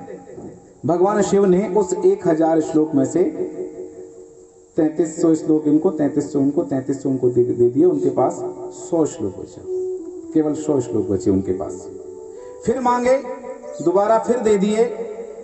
और जब केवल 100 श्लोक में से उनके पास 1 श्लोक बचा तो भी पहुंच गए। मनुष्य भी पहुंच गए, देवता भी पहुंच गए, राक्षस भी पहुंच गए। क्योंकि मनुष्यों का मन कभी नहीं भरता। देवताओं का पूजन आप रोज करो तो अगले दिन भी वही देवताओं को अपेक्षा होती है कि कल भी मेरी पूजन करेंगे। आज आप सोच आप विधि से पूजन कर दीजिएगा, लेकिन ऐसा नहीं कि आज कर दी तो अब 1 महीने के लिए फुर्सत, अगले दिन फिर करनी है। देवताओं को भी अपनी पूजन प्रतिदिन चाहिए। मनुष्यों का मन कभी नहीं भरता और राक्षसों का पेट कभी नहीं भरता। वो 1 श्लोक बचा था भगवान शिव के पास, उसके लिए भी पहुंच गए। भगवान शिव ने विचार किया, श्लोक 1 है, मांगने वाले 3 हैं। तो भगवान शिव के पास जो श्लोक बचा था वह संस्कृत के अनुष्टुप छंद का श्लोक था। संस्कृत के अनुष्टुप छंद के श्लोक में, एक श्लोक में 32 अक्षर होते हैं। संस्कृत का अनुष्टुप छंद का एक श्लोक होता है, उसमें 32 अक्षर होते हैं। देवताओं ने, राक्षसों ने और मनुष्यों ने जब भगवान शंकर से वह 1 श्लोक मांगा तो भगवान शंकर ने उस 1 श्लोक के 1 अनुष्टुप छंद के 10 अक्षर तीनों को दे दिए, जो बीज मंत्र कहलाते हैं। अनुष्टुप छंद का 1 अक्षर 1 बीज मंत्र होता है। जब हम बात करते हैं, जब हम पाठ करते हैं दुर्गा सप्तशती का, जब हम पाठ करते हैं सिद्ध कुंजिका का, तो हम करते हैं कि अम चम टम तम या पम यम शम हम छम धिजाग्रम त्रोटय त्रोटय दीप्तिम कुरु कुरु स्वाहा। ये जो अक्षर हैं, ये 10 अक्षर उस अनुष्टुप छंद के भगवान शंकर ने दे दिए। 32 अक्षर का मंत्र था, 10 अक्षर दे दिए, 2 अक्षर अपने पास रख लिए। कुछ देर बाद देवता, राक्षस और मनुष्य फिर पहुंचे। बोले भगवान वो 2 अक्षर आपके पास बच गए हैं। बोले वो मैं नहीं दे सकता। तो बोले भगवान आपने 1 करोड़ श्लोक में से सब कुछ दान कर दिया, वो 2 अक्षर आपने अपने पास रख लिए, वो क्या है वो बता तो दीजिए कम से कम, जो हमको मिला नहीं। कहते हैं कि इच्छा होती है कई बार कि किसी के पास कुछ बहुत अच्छा है, हमारे पास नहीं, पर चलो देख तो आए है कैसा वो, भले ही हमारे पास ना हो। तो देवता और राक्षस और मनुष्य तीनों ऐसे ही चले पहुंचे कि भगवान वो 2 अक्षर जो आपने रख लिए वो कौन से हैं? वो 2 अक्षर थे रा और मां। भगवान शिव ने रा और मां अपने पास रख लिया है। बोलो सियावर रामचंद्र भगवान की हर हर महादेव। वह रा और मां भगवान भोलेनाथ ने अपने पास रख लिए। भगवान शिव, आशुतोष जिन्हें हम कहते हैं, अवधानी जिन्हें हम कहते हैं, वह राम को मानते हैं, विष्णु को मानते हैं, विष्णु शिव को मानते हैं, विष्णु शिव की पूजन करते हैं, शिव विष्णु की पूजन करते हैं, हम भी एक दूसरे को प्रणाम करते हैं सदैव। कथा में जब कभी, यह मेरे गुरुदेव का आशीर्वाद, भगवान भोलेनाथ की कृपा और मेरे माता पिता के पुण्यों का उदय कि मैं व्यासपीठ पर विराजमान होता हूं, और इस व्यासपीठ से मैं श्रोताओं को प्रणाम करता हूं, क्योंकि कथा सुनाने वाला बड़ा नहीं होता, कथा सुनने वाला बड़ा होता है। आगे कथा आएगी कि एक बार त्रेता युग माही शंभु गए कुंभज ऋषि पाही। तो माता पार्वती ने कथा इसलिए नहीं सुनी थी क्योंकि कुंभज ऋषि ने, अगस्त जी ने गौरा और शिव को प्रणाम कर लिया था। वो कथा कहने वाले हैं, कथा कहने वाले ने कथा सुनने वाले को प्रणाम कर लिया, तो शिव तो समझ गए कि क्यों प्रणाम किया, किंतु माता गौरा का अभिमान हो गया कि ये तो हमें प्रणाम कर रहे हैं, ये क्या कथा सुनाएंगे, मतलब हम इनसे बड़े हैं। हाँ, कथा सुनने वाला बड़ा होता है, इसलिए कथा कहने वाला कथा सुनने वालों को प्रणाम करता है। आप बड़े हैं, आप में वह है, आपके पुण्यों का वह प्रताप है, आपके पूर्वजों के किए हुए पुण्य कार्य का वह प्रताप है कि शिव कथा के इस प्रांगण में आप विराजमान हैं। सभी देवी देवता भगवान विष्णु की पूजन करते हैं, भगवान शिव की पूजन करते हैं, और भगवान शिव राम की आराधना करते हैं, और राम ने रामेश्वरम में शिव की उपासना की। भगवान कृष्ण ने शिव की उपासना की। उपमन्यु चरित्र आता है वायवीय संहिता में, शिव पुराण की वायवीय संहिता में उपमन्यु चरित्र आता है। उपमन्यु के उपदेश पर भगवान कृष्ण शंकर जी के पास जाते हैं, प्रार्थना करते हैं कि मेरी 16,108 रानियां हैं किंतु संतान नहीं है। तब भगवान शिव उन्हें उपाय बताते हैं, वो भगवान शिव की पूजन करते हैं और एक एक रानी के साथ बैठकर 11-11 दिन तक भगवान शिव का अभिषेक करते हैं। भगवान शिव वरदान देते हैं भगवान श्री कृष्ण को कि आपने एक एक रानी के साथ बैठकर 11-11 दिन तक अभिषेक किया है तो आपकी एक एक रानी को 11-11 संतानें होंगी। भगवान शिव के आशीर्वाद से भगवान कृष्ण की हर रानी से 10 पुत्र और 1 पुत्री है। भगवान शिव की कुल संतान है 1,77,188। भगवान कृष्ण की संतानें 1,77,188 संतानें, हर रानी से 10 पुत्र हैं और 1 पुत्री है। उन्हें भी यह आशीर्वाद तब प्राप्त हुआ जब उपमन्यु के उपदेश पर, उपमन्यु के ज्ञान देने पर भगवान श्री कृष्ण भगवान शिव के पास जाते हैं। वायवीय संहिता के पूर्वार्ध में जब हम पहुंचेंगे, उत्तरार्ध के बाद में हम पहुंचेंगे, तब यह कथा आएगी। कण कण में भगवान शंकर का वास होता है, हर जगह हर कंकर शंकर है। भगवान नारायण और शिव का प्रेम सब जानते हैं। उन्होंने पूछा भगवान शिव ने कि क्योंकि हमारे भूलोक के देवता कौन है? भगवान शिव मृत्युलोक के देवता है। भगवान विष्णु लोक में विष्णु जी हैं, ब्रह्मलोक में ब्रह्मा जी हैं, सबके अपने अपने लोक हैं, पर मृत्युलोक के देवता भगवान शिव हैं। मृत्युलोक में हर कंकर को शंकर माना जाता है। उन्होंने पूछा भगवान शिव ने भगवान नारायण से कि नारायण आप मृत्युलोक नहीं आते मुझसे भेंट करने? मुझे जब कभी यदा कदा आपका स्मरण होता है तो मैं विष्णुलोक आ जाता हूं, मैं क्षीर सागर आ जाता हूं, किंतु आप मृत्युलोक नहीं आते हैं। उन्होंने कहा कि मैं आपका सम्मान करता हूं, हे भोलेनाथ, मैं आपकी पूजन करता हूं। और कहते हैं कि मृत्युलोक के हर कंकर में शंकर है, तो मैं यदि पैर रखूंगा पृथ्वी पर तो वह भी शंकर है। जिन्हें मैं पूजता हूं उन पर पैर कैसे रख दूं? भगवान शंकर ने कहा मैं तो आपका सानिध्य चाहता हूं और मैं चाहता हूं कि सदैव आप मेरे निकट रहें और आपसे भेंट सदैव होती रहे। तो इसका क्या उपाय हो सकता है? उपाय भी भोलेनाथ ने बताया। बोले आप पैर रखोगे जमीन पर तो आप मेरा अपमान होगा। आप एक काम कीजिए नारायण, आप बिना पैर वाले बन जाइए, सर्प के पैर नहीं होते।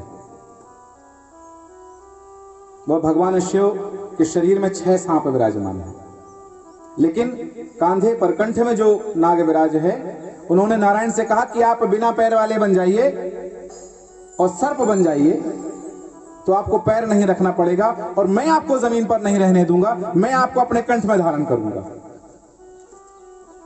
भगवान शिव ने भगवान विष्णु को अपने कंठ में धारण कर लिया। कण कण में भगवान शंकर का वास हम कहते हैं। बद्री का आश्रम आप में से बहुत सारे लोग गए होंगे बद्रीनाथ के दर्शन करने के लिए। बद्रीनाथ भी शिव का ही धाम है। एक बार माता लक्ष्मी भ्रमण करते हुए बद्री का आश्रम में घूम रही थी। बेर का पेड़ लगा था, उन्हें बेर का फल बहुत अच्छा लगा। उन्होंने वह फल खाया और अभिभूत हो गई।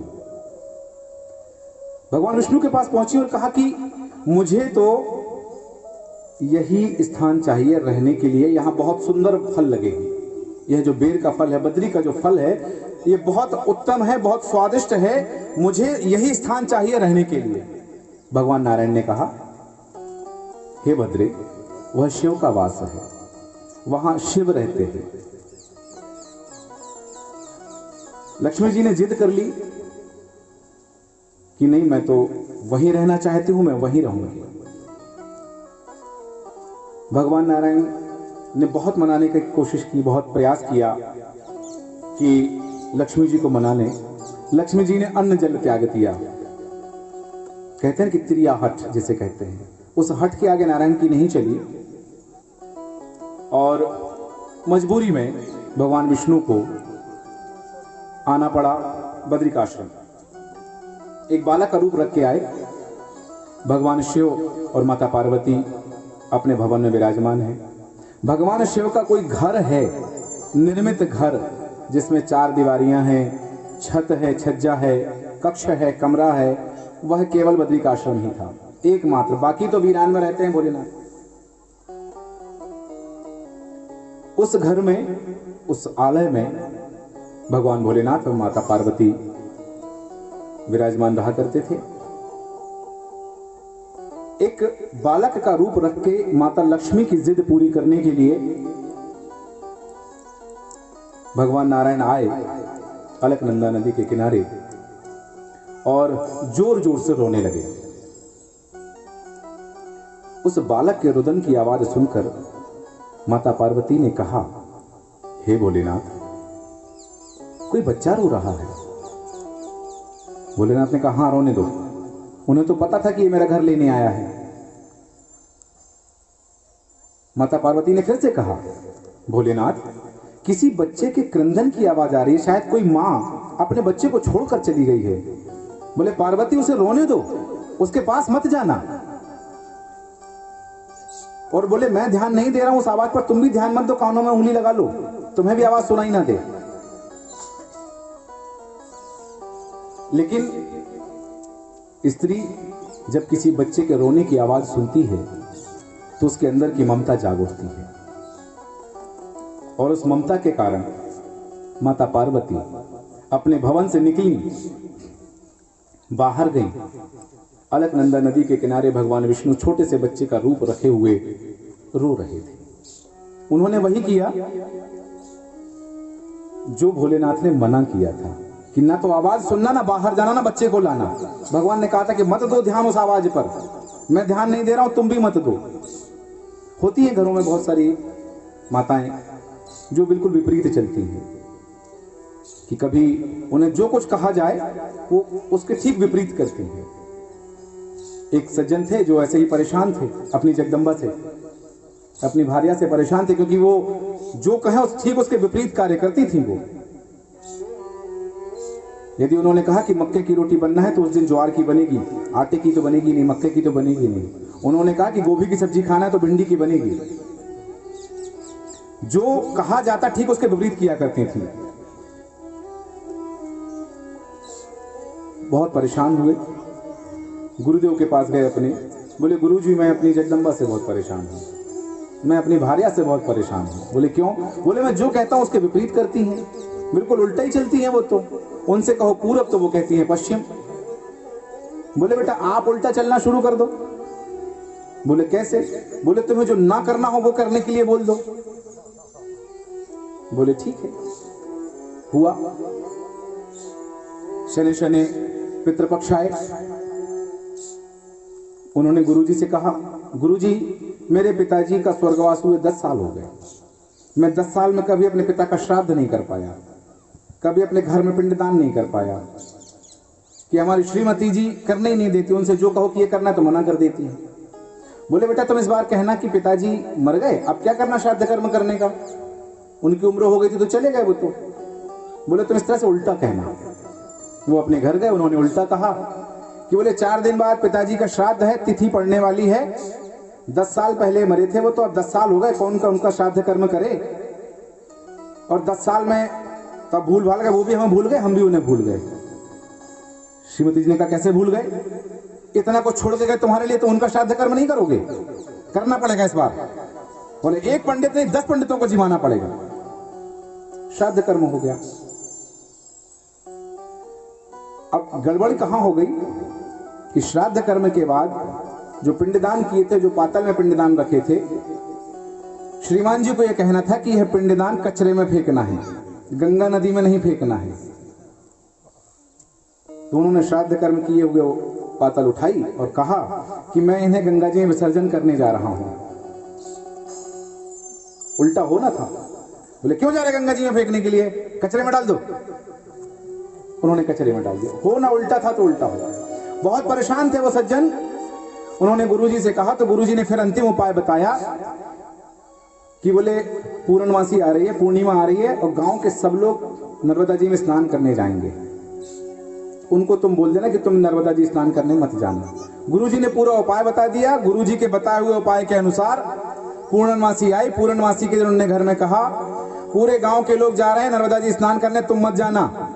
हम क्यों जाएं सब लोगों के साथ स्नान करने? श्रीमती जी ने कहा क्यों नहीं जाएंगे जी, बिल्कुल जाएंगे, क्योंकि उल्टा करना है। वो भी स्नान करने गई और जैसे स्नान करने के लिए नर्मदा जी में उतरी, गुरुजी ने पूरा सिखा दिया था। उन्होंने फौरन कहा ज्यादा आगे मत जाना। क्यों नहीं जाएंगे, हम जरूर जाएंगे। वो और आगे चली गई। बोले अब और आगे मत जाना। वो और आगे चली गई। जैसी आगे गई, गहराई थी, डूबने लगी। उन्होंने एक पत्थर पकड़ लिया जोर से। यहां से आवाज आती है घाट से, पत्थर पकड़ के रखना जोर से, नहीं पकड़ना। छोड़ दिया, नर्मदे हर। देवियां होती है कुछ उल्टा चलने वाली। बोलो हर हर। ऐसे ही माता पार्वती जी भी उल्टा चली। भोलेनाथ ने कहा था कि उस बच्चे के रोने की आवाज पर ध्यान मत देना और ना उस बच्चे के पास जाना, ना उसे घर लेकर आना। लेकिन माता पार्वती गई, उस बच्चे को गोद में उठाया जो स्वयं भगवान विष्णु थे, और घर लेकर आ गई। घर लेकर आई, बच्चा चुप हो गया, उसे भोजन कराया और भोजन के उपरांत विश्राम हुआ। अगले दिन संध्या के समय माता पार्वती और भोलेनाथ, प्रतिदिन उनका नियम, एकमात्र देवी देवता ऐसे जो प्रतिदिन विचरण के लिए निकलते हैं। हम आज भी कहते हैं कि शाम के समय जब शिव मंदिर में दीपक लगाया जाता है तो भगवान भोलेनाथ भ्रमण पर होते हैं। जीवन में एक बार हर मनुष्य को शिव के दर्शन होते हैं। और नर्मदा पुराण की कथा कहती है कि नर्मदा की एक बार परिक्रमा करने वाले को पूरे 33 योजन जो उनका विस्तार है, उस योजन के विस्तार में एक बार नर्मदा के दर्शन अवश्य होते हैं। नर्मदा पुराण की कथा कहती है। शिव पुराण की कथा कहती है कि मनुष्य के जीवन में चाहे वह 5 वर्ष का जीवन ही क्यों ना हो, मार्कंडेय जी के जैसा। मार्कंडेय जी को 5 वर्ष की आयु मिली थी सिर्फ। चाहे वह 5 वर्ष की आयु हो या 50 वर्ष की आयु हो या 500 वर्ष की आयु हो, पूरे जीवन में एक बार शिव के दर्शन अवश्य होते हैं। क्योंकि एकमात्र देवी देवता है भगवान शिव और माता पार्वती जो प्रतिदिन विचरण के लिए निकलते हैं मृत्यु लोक पर।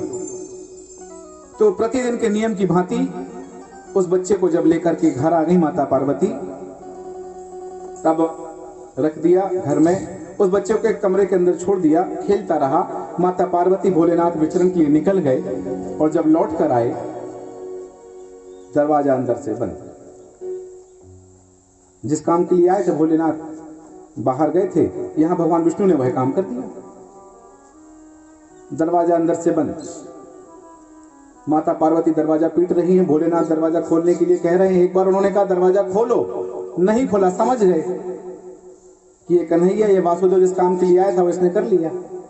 वो चुपचाप खड़े हैं, माता पार्वती दरवाजा पीट रही हैं, दरवाजा खोलो, मैं क्रोध में हूं, भस्म कर दूंगी, श्राप दे दूंगी। जैसे ही माता पार्वती ने क्रोध में से श्राप देने के लिए हाथ उठाया, दरवाजा खोल करके लक्ष्मी नारायण प्रकट हुए। भगवान विष्णु और लक्ष्मी जी दरवाजे से चले आ रहे हैं। बोले लक्ष्मी नारायण भगवान की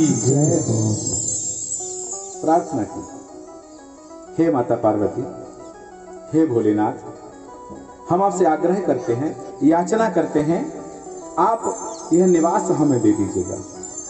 भोलेनाथ, आप तो सब कुछ देने वाले हैं, अवधर धानी हैं, आप यह दे दीजिएगा। भोलेनाथ ने कहा ले ली तो लिया है, अब सिर्फ रजिस्ट्री कराना बाकी है, ला वो भी कर दें, कब्जा तो कर ही लिया है।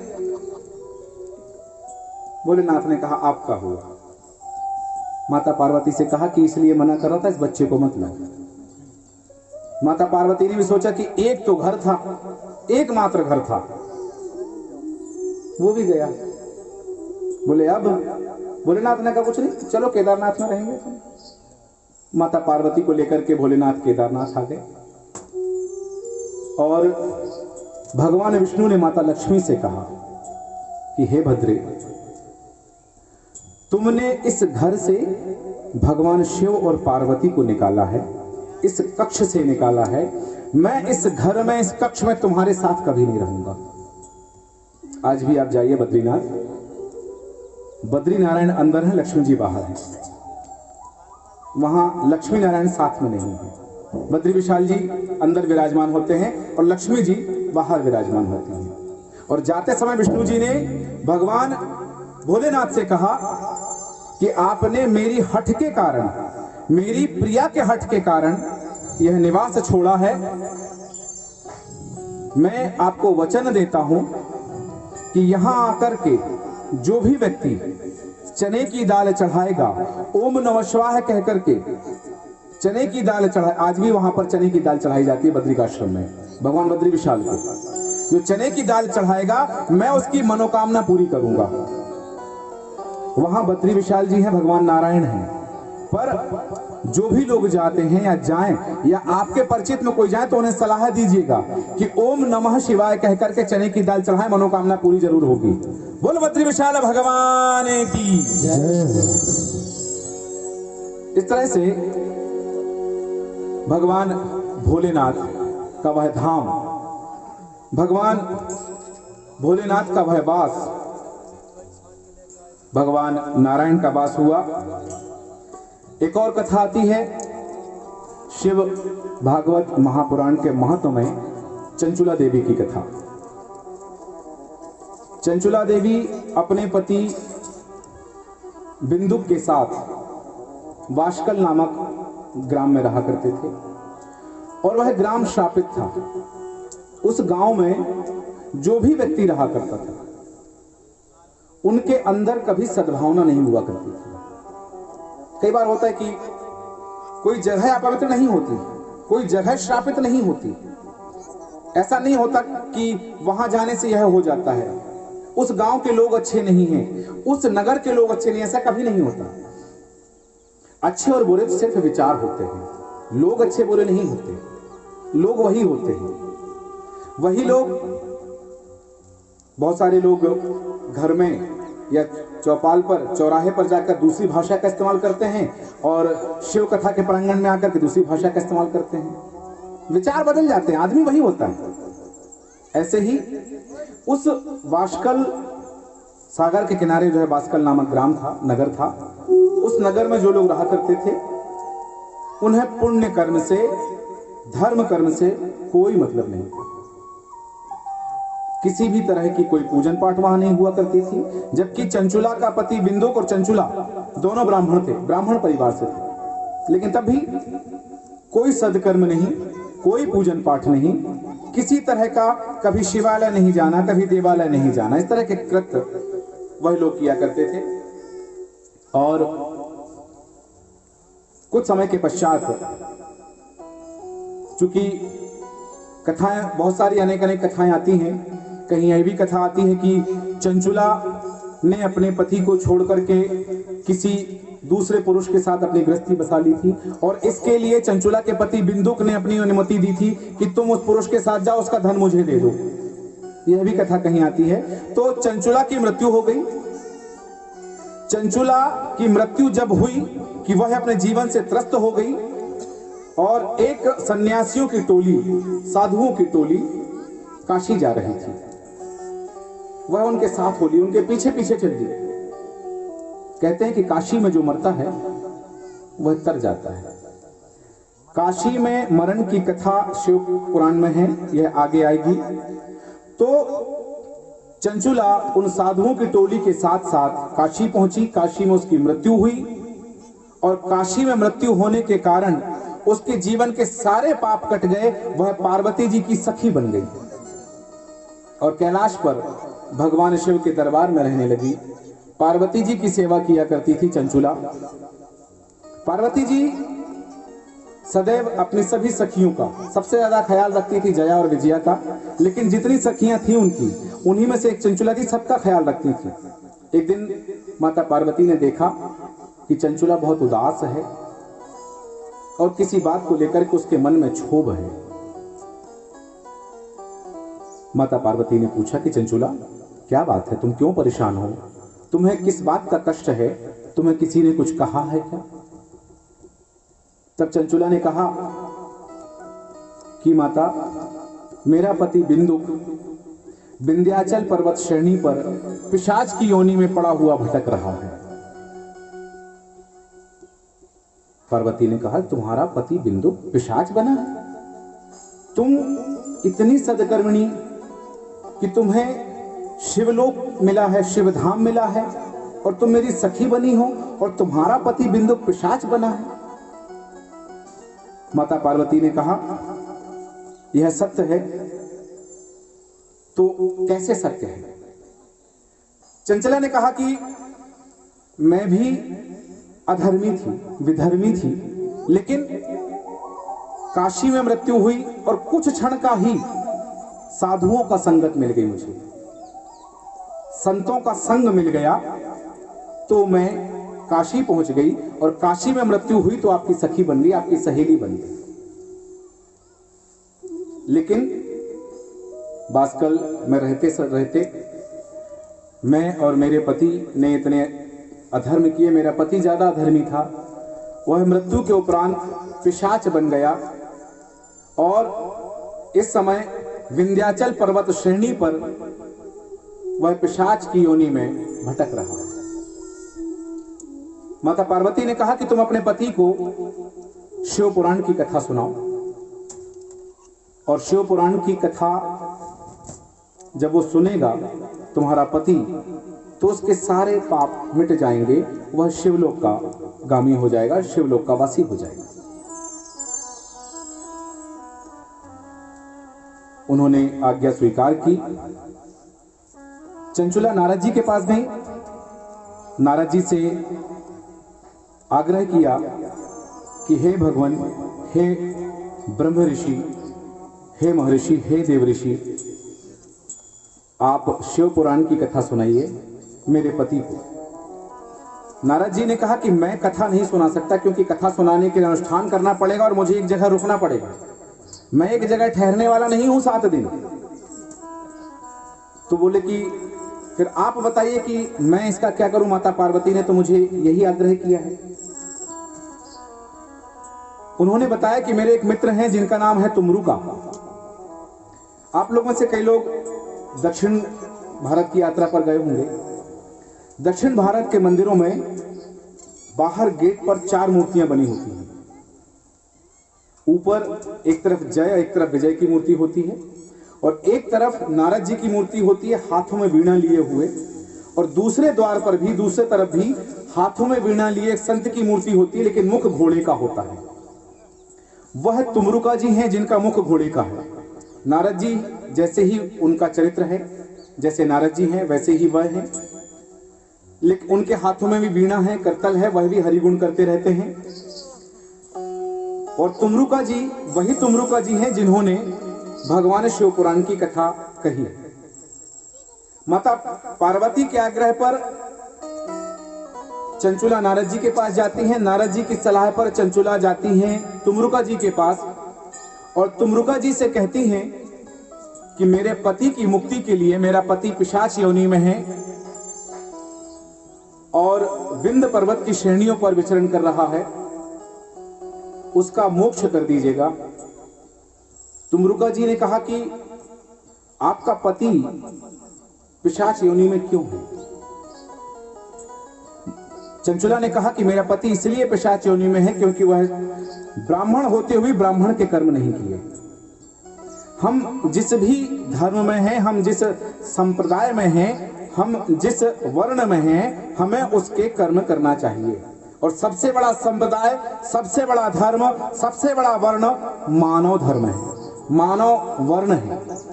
हमें कुछ ना करें, मानवता को तो अपनाएं कम से कम।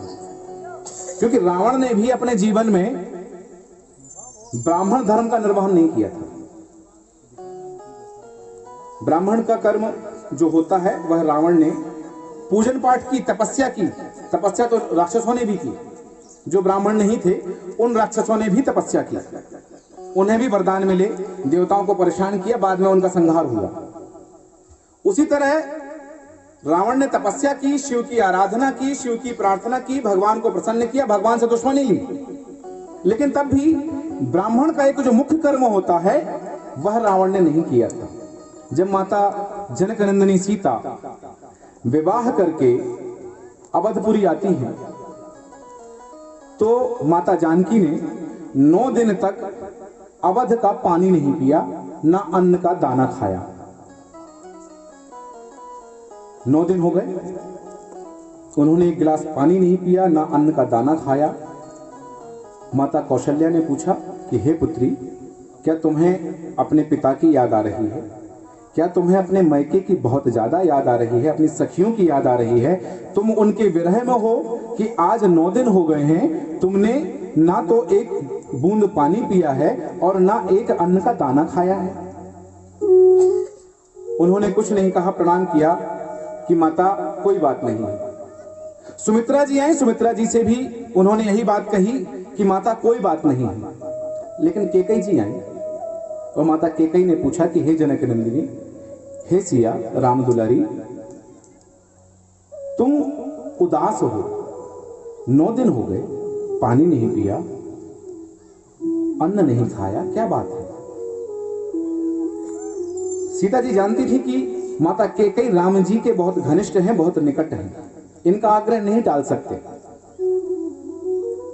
तब उन्होंने कहा कि मेरे पिता से मैंने सीखा है कि जिस घर में भांजे की हत्या हो जाती है उस घर का पानी नहीं पिया जाता। सीता जी ने यह बात कह दी। पूरे राजमहल में बात थी कि बड़ी बहू पानी नहीं पी रही है। जैसे तैसे यह बात दशरथ जी के कानों तक पहुंची। दशरथ जी ने कहा कि क्या बात है, भांजे की हत्या हो जाती है तो पानी नहीं पिया जाता है? कैकेयी आई, कैकेयी ने बताया कि हाँ, जनक दुलारी यही बात कह रही हैं। दशरथ जी को याद हो आया कि हाँ, मैंने अपने भांजे की हत्या की है, मैंने श्रवण कुमार का वध किया है। उन्होंने कैकेयी को पूरा स्मरण बताया कि जब मेरी अवस्था 55 वर्ष की थी तब मैं आखेट के लिए गया था, शिकार खेलने गया था, और श्रवण कुमार का पूरा चरित्र बताया कि श्रवण कुमार, मैंने शब्दभेदी बाण छोड़ा। आप सभी जानते हैं श्रवण कुमार की कथा कि शब्दभेदी बाण छोड़ा दशरथ जी ने, नदी में डुब डुब की आवाज आई, उन्हें लगा कोई हिरण है, और वहां श्रवण कुमार तुम्बी में पानी भर रहे थे और वह बाण जाकर के दशरथ जी का छोड़ा हुआ बाण श्रवण कुमार को लगा। जैसे ही दशरथ जी वहां पहुंचे, श्रवण कुमार ने कहा, मामा जी प्रणाम। दशरथ जी ने कहा, तुम मुझे मामा क्यों कह रहे हो? क्या मैं तुम्हारा मामा हूं? श्रवण कुमार ने कहा कि जी महाराज, मेरी माता ने कहा है कि उनका जो भाई है उसके माथे पर तिलक है, और सूर्यवंशी तिलक जिसके माथे पर होगा वह उनका भाई मेरा मामा होगा। और आपके माथे पर मैंने तिलक देखा। तिलक बहुत बड़ी पहचान होती है। तिलक सब कुछ बता देता है। जो त्रिपुंड लगाए है वह शैव परंपरा का है। जिसने रामानंदी कृष्णानंदी तिलक लगाया वैष्णव परंपरा का है। जो गोल बिंदी लगाते हैं वो मातृ शक्ति परंपरा के हैं, शाक्त परंपरा के कहलाते, शक्ति की आराधना करने वाले कहलाते हैं। जो आधा त्रिपुंड लगा करके फिर आधा त्रिशूल बनाकर त्रिपुंड लगाते हैं वो गौड़ परंपरा के कहलाते हैं। जो पूरा गोल बना के बीच में रेशे निकालते सौर्य परंपरा के कहलाते। त्रिपुंड सबकी जाति बता देता है। 5 संप्रदाय हैं हमारे सनातन धर्म में, शैव संप्रदाय, वैष्णव संप्रदाय, शाक्त संप्रदाय, गौड़ संप्रदाय और सौर्य संप्रदाय। शैव संप्रदाय जो शिव की पूजा करते हैं, वैष्णव संप्रदाय जो विष्णु की और नारायण की पूजा करते हैं, शाक्त संप्रदाय जो शक्ति की आराधना करते हैं, गौड़ संप्रदाय जो गणेश की आराधना करते हैं, सौर्य संप्रदाय जो सूर्य की उपासना करते हैं। 5 ही संप्रदाय हमारे सनातन धर्म में। सूर्यवंशी तिलक लगा था राजा दशरथ के माथे पर। तिलक देख करके श्रवण कुमार ने मामा कहा। दशरथ जी ने पूछा कि तुम मुझे मामा क्यों कह रहे हो? तब उन्होंने बताया कि माथे पर तिलक है इसलिए मामा कह रहा हूं। आग्रह किया कि मेरे प्राण जा रहे हैं, आप यह जल ले जाकर के मेरे माता पिता को पिला दीजिएगा।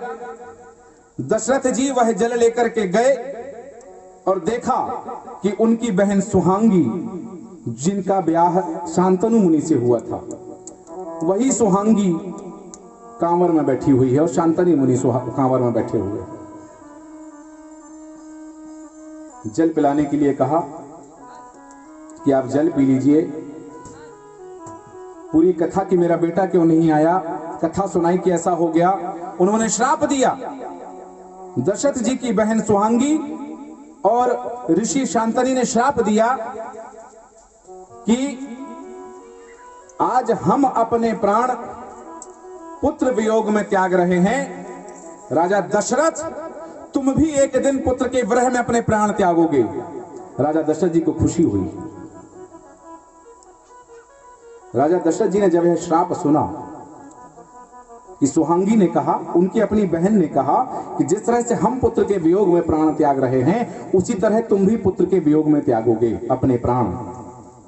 राजा दशरथ जी मन में प्रसन्न हो गए कि चलो इनका श्राप तो फलेगा, क्योंकि श्राप या वरदान जो भी दिया जाता है फलित जरूर होता है। और यदि मेरी बहन ने श्राप दिया है कि मेरे प्राण पुत्र वियोग में जाएंगे तो मुझे मरने से पहले पुत्र तो मिलेगा, क्योंकि मेरा आज तक कोई पुत्र नहीं है। कभी कभी श्राप भी वरदान बन जाता है। राजा दशरथ ने वह श्राप अंगीकार किया। वही कथा स्मरण हो आई तो वो गए। उन्होंने पुत्र वधू को बुलाया नहीं अपने महल में, दशरथ जी खुद जाते हैं और अपनी बड़ी पुत्र वधू जानकी जी से मिलते हैं और कहते हैं कि हाँ बेटी, तुम सच कह रही हो कि मैंने अपने भांजे की हत्या की है, उसका वध किया है। और तुम कहती हो कि जनकपुरी में यह प्रथा है कि जिसके घर में भांजे की हत्या हो जाए उसके घर का पानी नहीं पीना चाहिए। तो मुझसे यह अपराध तो हो गया है, मैं इस अपराध से कैसे मुक्त हो सकता हूं, यह उपाय तुम बताओ।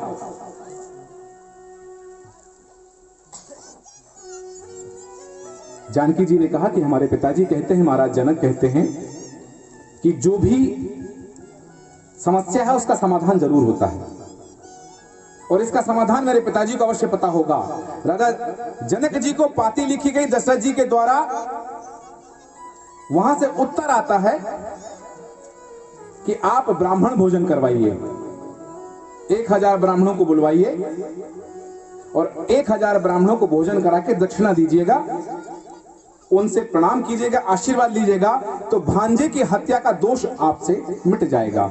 लेकिन एक शर्त है कि ब्राह्मण वह होना चाहिए जिस ब्राह्मण ने कभी किसी के घर का पानी ना पिया हो, किसी के घर जाके अपना मुंह जूठा ना किया हो और कभी किसी को आशीर्वाद ना दिया हो।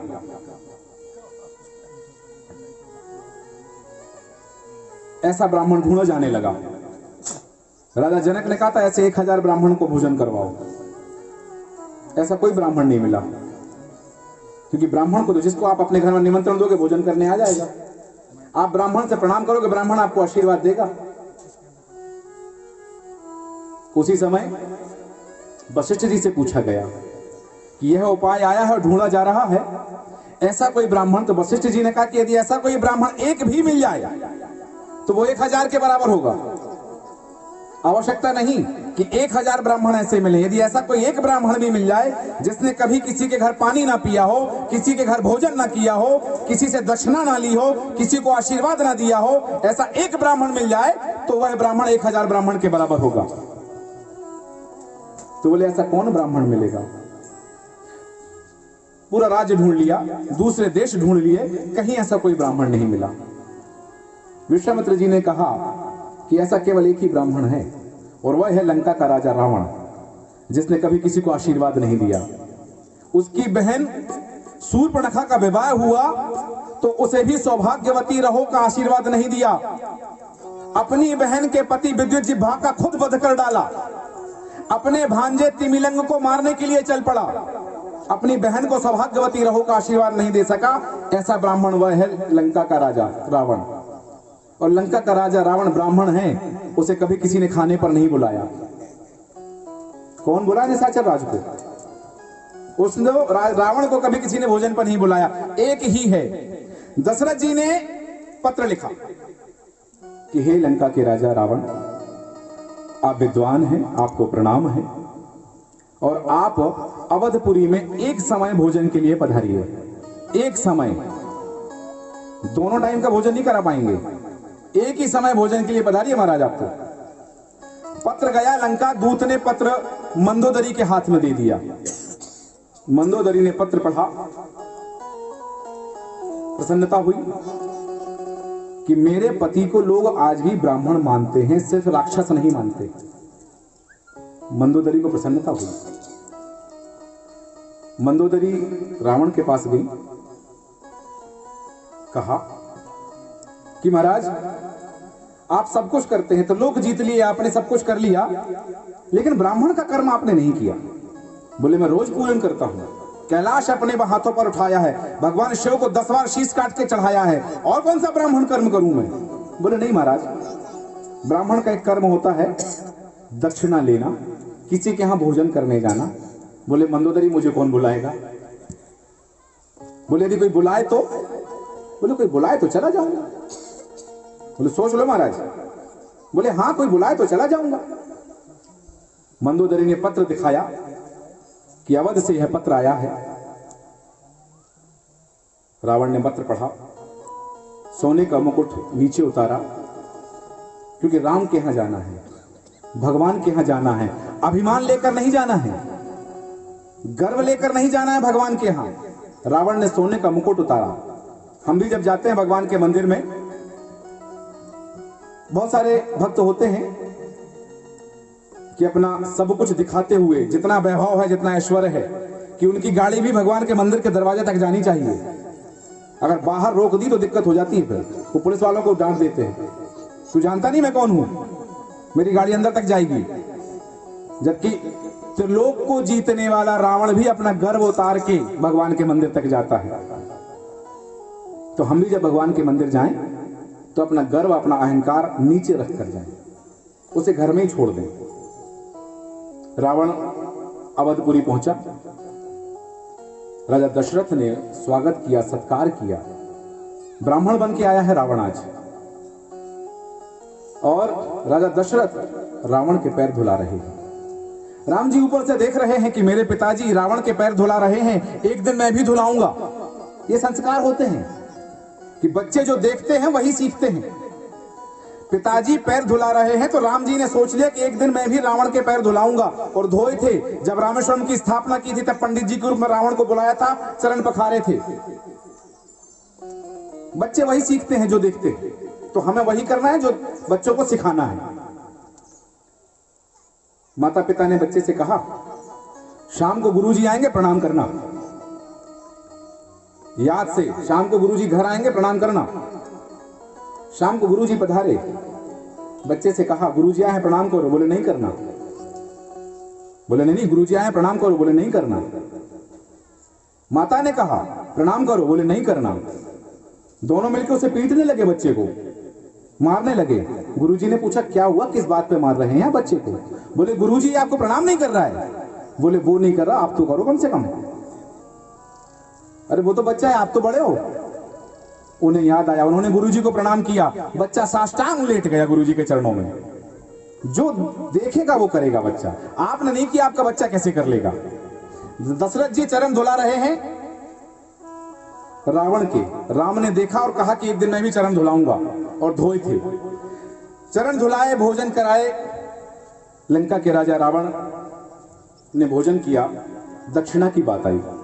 दशरथ जी ने कहा, हे ब्राह्मण देव, दक्षिणा मांगिए, हम आपको क्या दे सकते हैं। रावण ने कहा, जिसने भोजन पर आमंत्रित किया, जिसने भोजन बनाया और जिसने भोजन कराया, दक्षिणा में उसी के हाथ से लूंगा। बोले जो आज्ञा महाराज। सीता जी को बुलाया गया। सीता जी जैसे ही सामने आई, स्मरण हुआ उन्हें कि यही रावण जनकपुरी में आके एक बार उत्पात मचा चुका है। थोड़ा सा मन में भय कि क्या मांग ले ब्राह्मण देव। उन्होंने कहा कि हे ब्रह्मदेव, आप दक्षिणा मांगिए। आप दक्षिणा मांगेंगे, हम आपको दक्षिणा देकर कृतार्थ होंगे, तो हमारा कुल भांजे की हत्या से मुक्त हो जाएगा। हमारे ससुर, हमारे पिता समान ससुर जी दशरथ जी को जो दोष लगा है, वह दोष मुक्त हो जाएगा। रावण ने मन में विचार किया, और जब रावण यहां मन में विचार कर रहा है, उसी समय मंदोदरी माता सरस्वती से प्रार्थना कर रही है कि आज बहुत अच्छा मौका है माता, मेरे पिता की जिह्वा पर विराजमान हो जाना, और मेरे पिता ने जो कुछ सिखाया है वह उचित है, किंतु आज मेरे पति जब दक्षिणा मांगे तो क्या मांगना है यह आप निश्चित कर लेना। माता सरस्वती से मंदोदरी प्रार्थना कर रही हैं। ब्रह्मदेव की कृपा हुई, माता सरस्वती की कृपा हुई, और रावण ने माता सीता से कहा कि पुत्री मैं मुक्ति मांगता हूं। रावण ने सीता जी से कहा कि दक्षिणा में, हे पुत्री, मैं मुक्ति चाहता हूं। मुक्ति और मोक्ष में अंतर होते हैं। शिव पुराण की कथा आएगी आगे कि मुक्ति और मोक्ष क्या होता है, मुक्ति किसे मिलती है और मोक्ष किसे मिलता है। रावण ने मुक्ति मांगी। सीता जी ने कहा, मन में विचार किया कि मुक्ति देने का अधिकार मेरा नहीं है, मुक्ति देंगे भगवान श्री राम। वह राजा राम जी के पास जाती हैं। राजा राम जी से उन्होंने कहा कि हे प्रभु, रावण मुक्ति मांग रहा है। तो बोले हाँ हाँ दीजिए, ब्राह्मण ने दक्षिणा मांगी है, दीजिए। हमारे घर से, हमारे दरवाजे पर, हमारे महल में कोई ब्राह्मण कुछ मांग रहा है, खाली हाथ नहीं जा सकता। सीता जी ने कहा कि रावण को मुक्ति देने से पहले उसके अंदर भक्ति भरनी होगी, उसे भक्ति प्रदान करनी होगी। बोले हाँ, भक्ति भी दीजिए। सीता जी का एक नाम भक्ति ही है, जिसकी खोज में हनुमान जी लंका गए थे। भक्ति की खोज में हनुमान जी लंका गए थे। बोले प्रभु, मेरा नाम भक्ति है, तो भक्ति को लंका भेजना होगा। जब भक्ति लंका में रहेगी तब रावण को मुक्ति मिलेगी। तो राम जी ने कहा कि यदि मेरे दरवाजे पर आकर ब्राह्मण ने मुक्ति मांगी है और उसे मुक्ति प्रदान करने के लिए मुझे अपनी सीता को लंका भेजना पड़ेगा, तो मैं भेजूंगा। रावण को वरदान दे दिया सीता जी ने कि तुम्हें मुक्ति प्राप्त हो जाएगी। यह कथा कहती है। चंचुला, रावण ने अपना कर्म पूरा किया, ब्राह्मण का कर्म पूरा किया। चंचुला से तुम्रुका जी ने पूछा कि आखिर तुम्हारे पति पिशाच योनि में क्यों है, तो बताया कि वह उन्होंने अपना ब्राह्मण कर्म नहीं निभाया, इसलिए पिशाच योनि में पड़े हैं। तुम्रुका जी ने कहा कि ठीक है, मैं तुम्हें कथा सुनाने के लिए तैयार हूं, तुम्हें कथा सुनाऊंगा, लेकिन कथा तुम्हारा पति पिशाच योनि में है, उसे तो बिठा के बांध के हम सुना देंगे, पर यजमान कौन बनेगा? तुम्हारा पति पिशाच है, तुम उसके साथ सहधर्मिणी होकर नहीं बन सकती हो। पति पत्नी जोड़े से बनना है, तुम्हें जोड़े से बैठना है, तो तुम जोड़े से कैसे बैठोगी? चंचला फिर गई माता पार्वती के पास कि हे माता पार्वती, तुम्रुका जी कथा सुनाने को तो तैयार हो गए हैं, लेकिन वो कह रहे हैं कि जोड़े से बैठना पड़ेगा। मेरा पति तो पिशाच है, मैं कैसे बैठ सकती हूं जोड़े से कथा में? आप कृपा करें। माता पार्वती भोलेनाथ के पास गई। भोलेनाथ से पूछा कि कैसे कथा सुनी जाए, और चंचुला मेरी बहुत प्रिय सखी है, मेरी बहुत अच्छी दासी है, उसके पति के उद्धार के लिए कुछ करना है। भगवान भोलेनाथ ने विचार किया कि तुमरुका जी कथा सुनाने तैयार हैं, तो हे पार्वती, किसी और को ढूंढने की अपेक्षा मैं और तुम ही चलते हैं, कथा सुनने के लिए यजमान बनते हैं। भगवान भोलेनाथ और माता पार्वती स्वतः तैयार हुए, और जब वो तैयार होने के लिए गए तो 16 दिन बाद बाहर आए।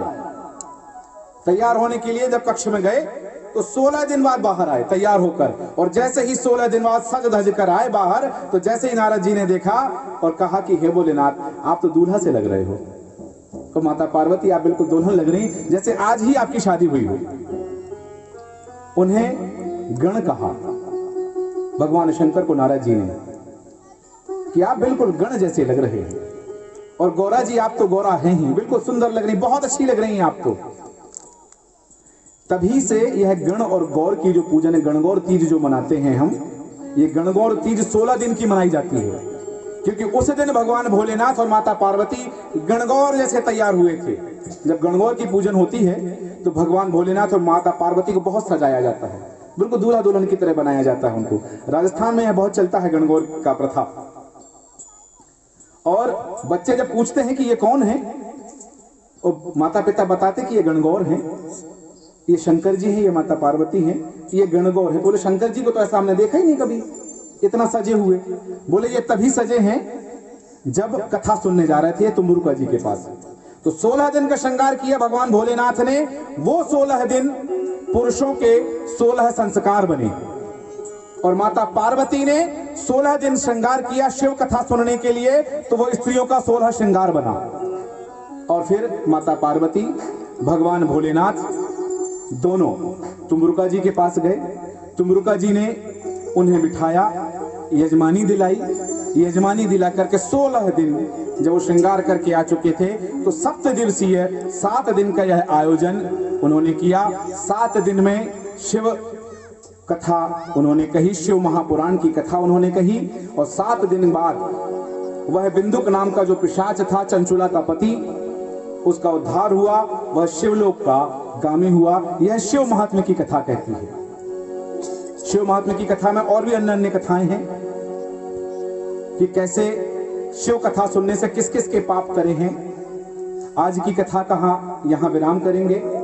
कल ब्रह्मा जी का सिर काटा जाना और ब्रह्मांड के पहले शिवलिंग की उत्पत्ति किसने की और कहां से हुई, भगवान विष्णु कब किन्नर बने थे, और भगवान कृष्ण का अर्जुन के पुत्र के साथ विवाह कब और क्यों हुआ था, कल यह कथाएं होंगी। कल हम शिव कथा पुराण में शिव महापुराण की विद्येश्वर संहिता में प्रवेश करेंगे और इन कथाओं का आयोजन होगा। अभी हम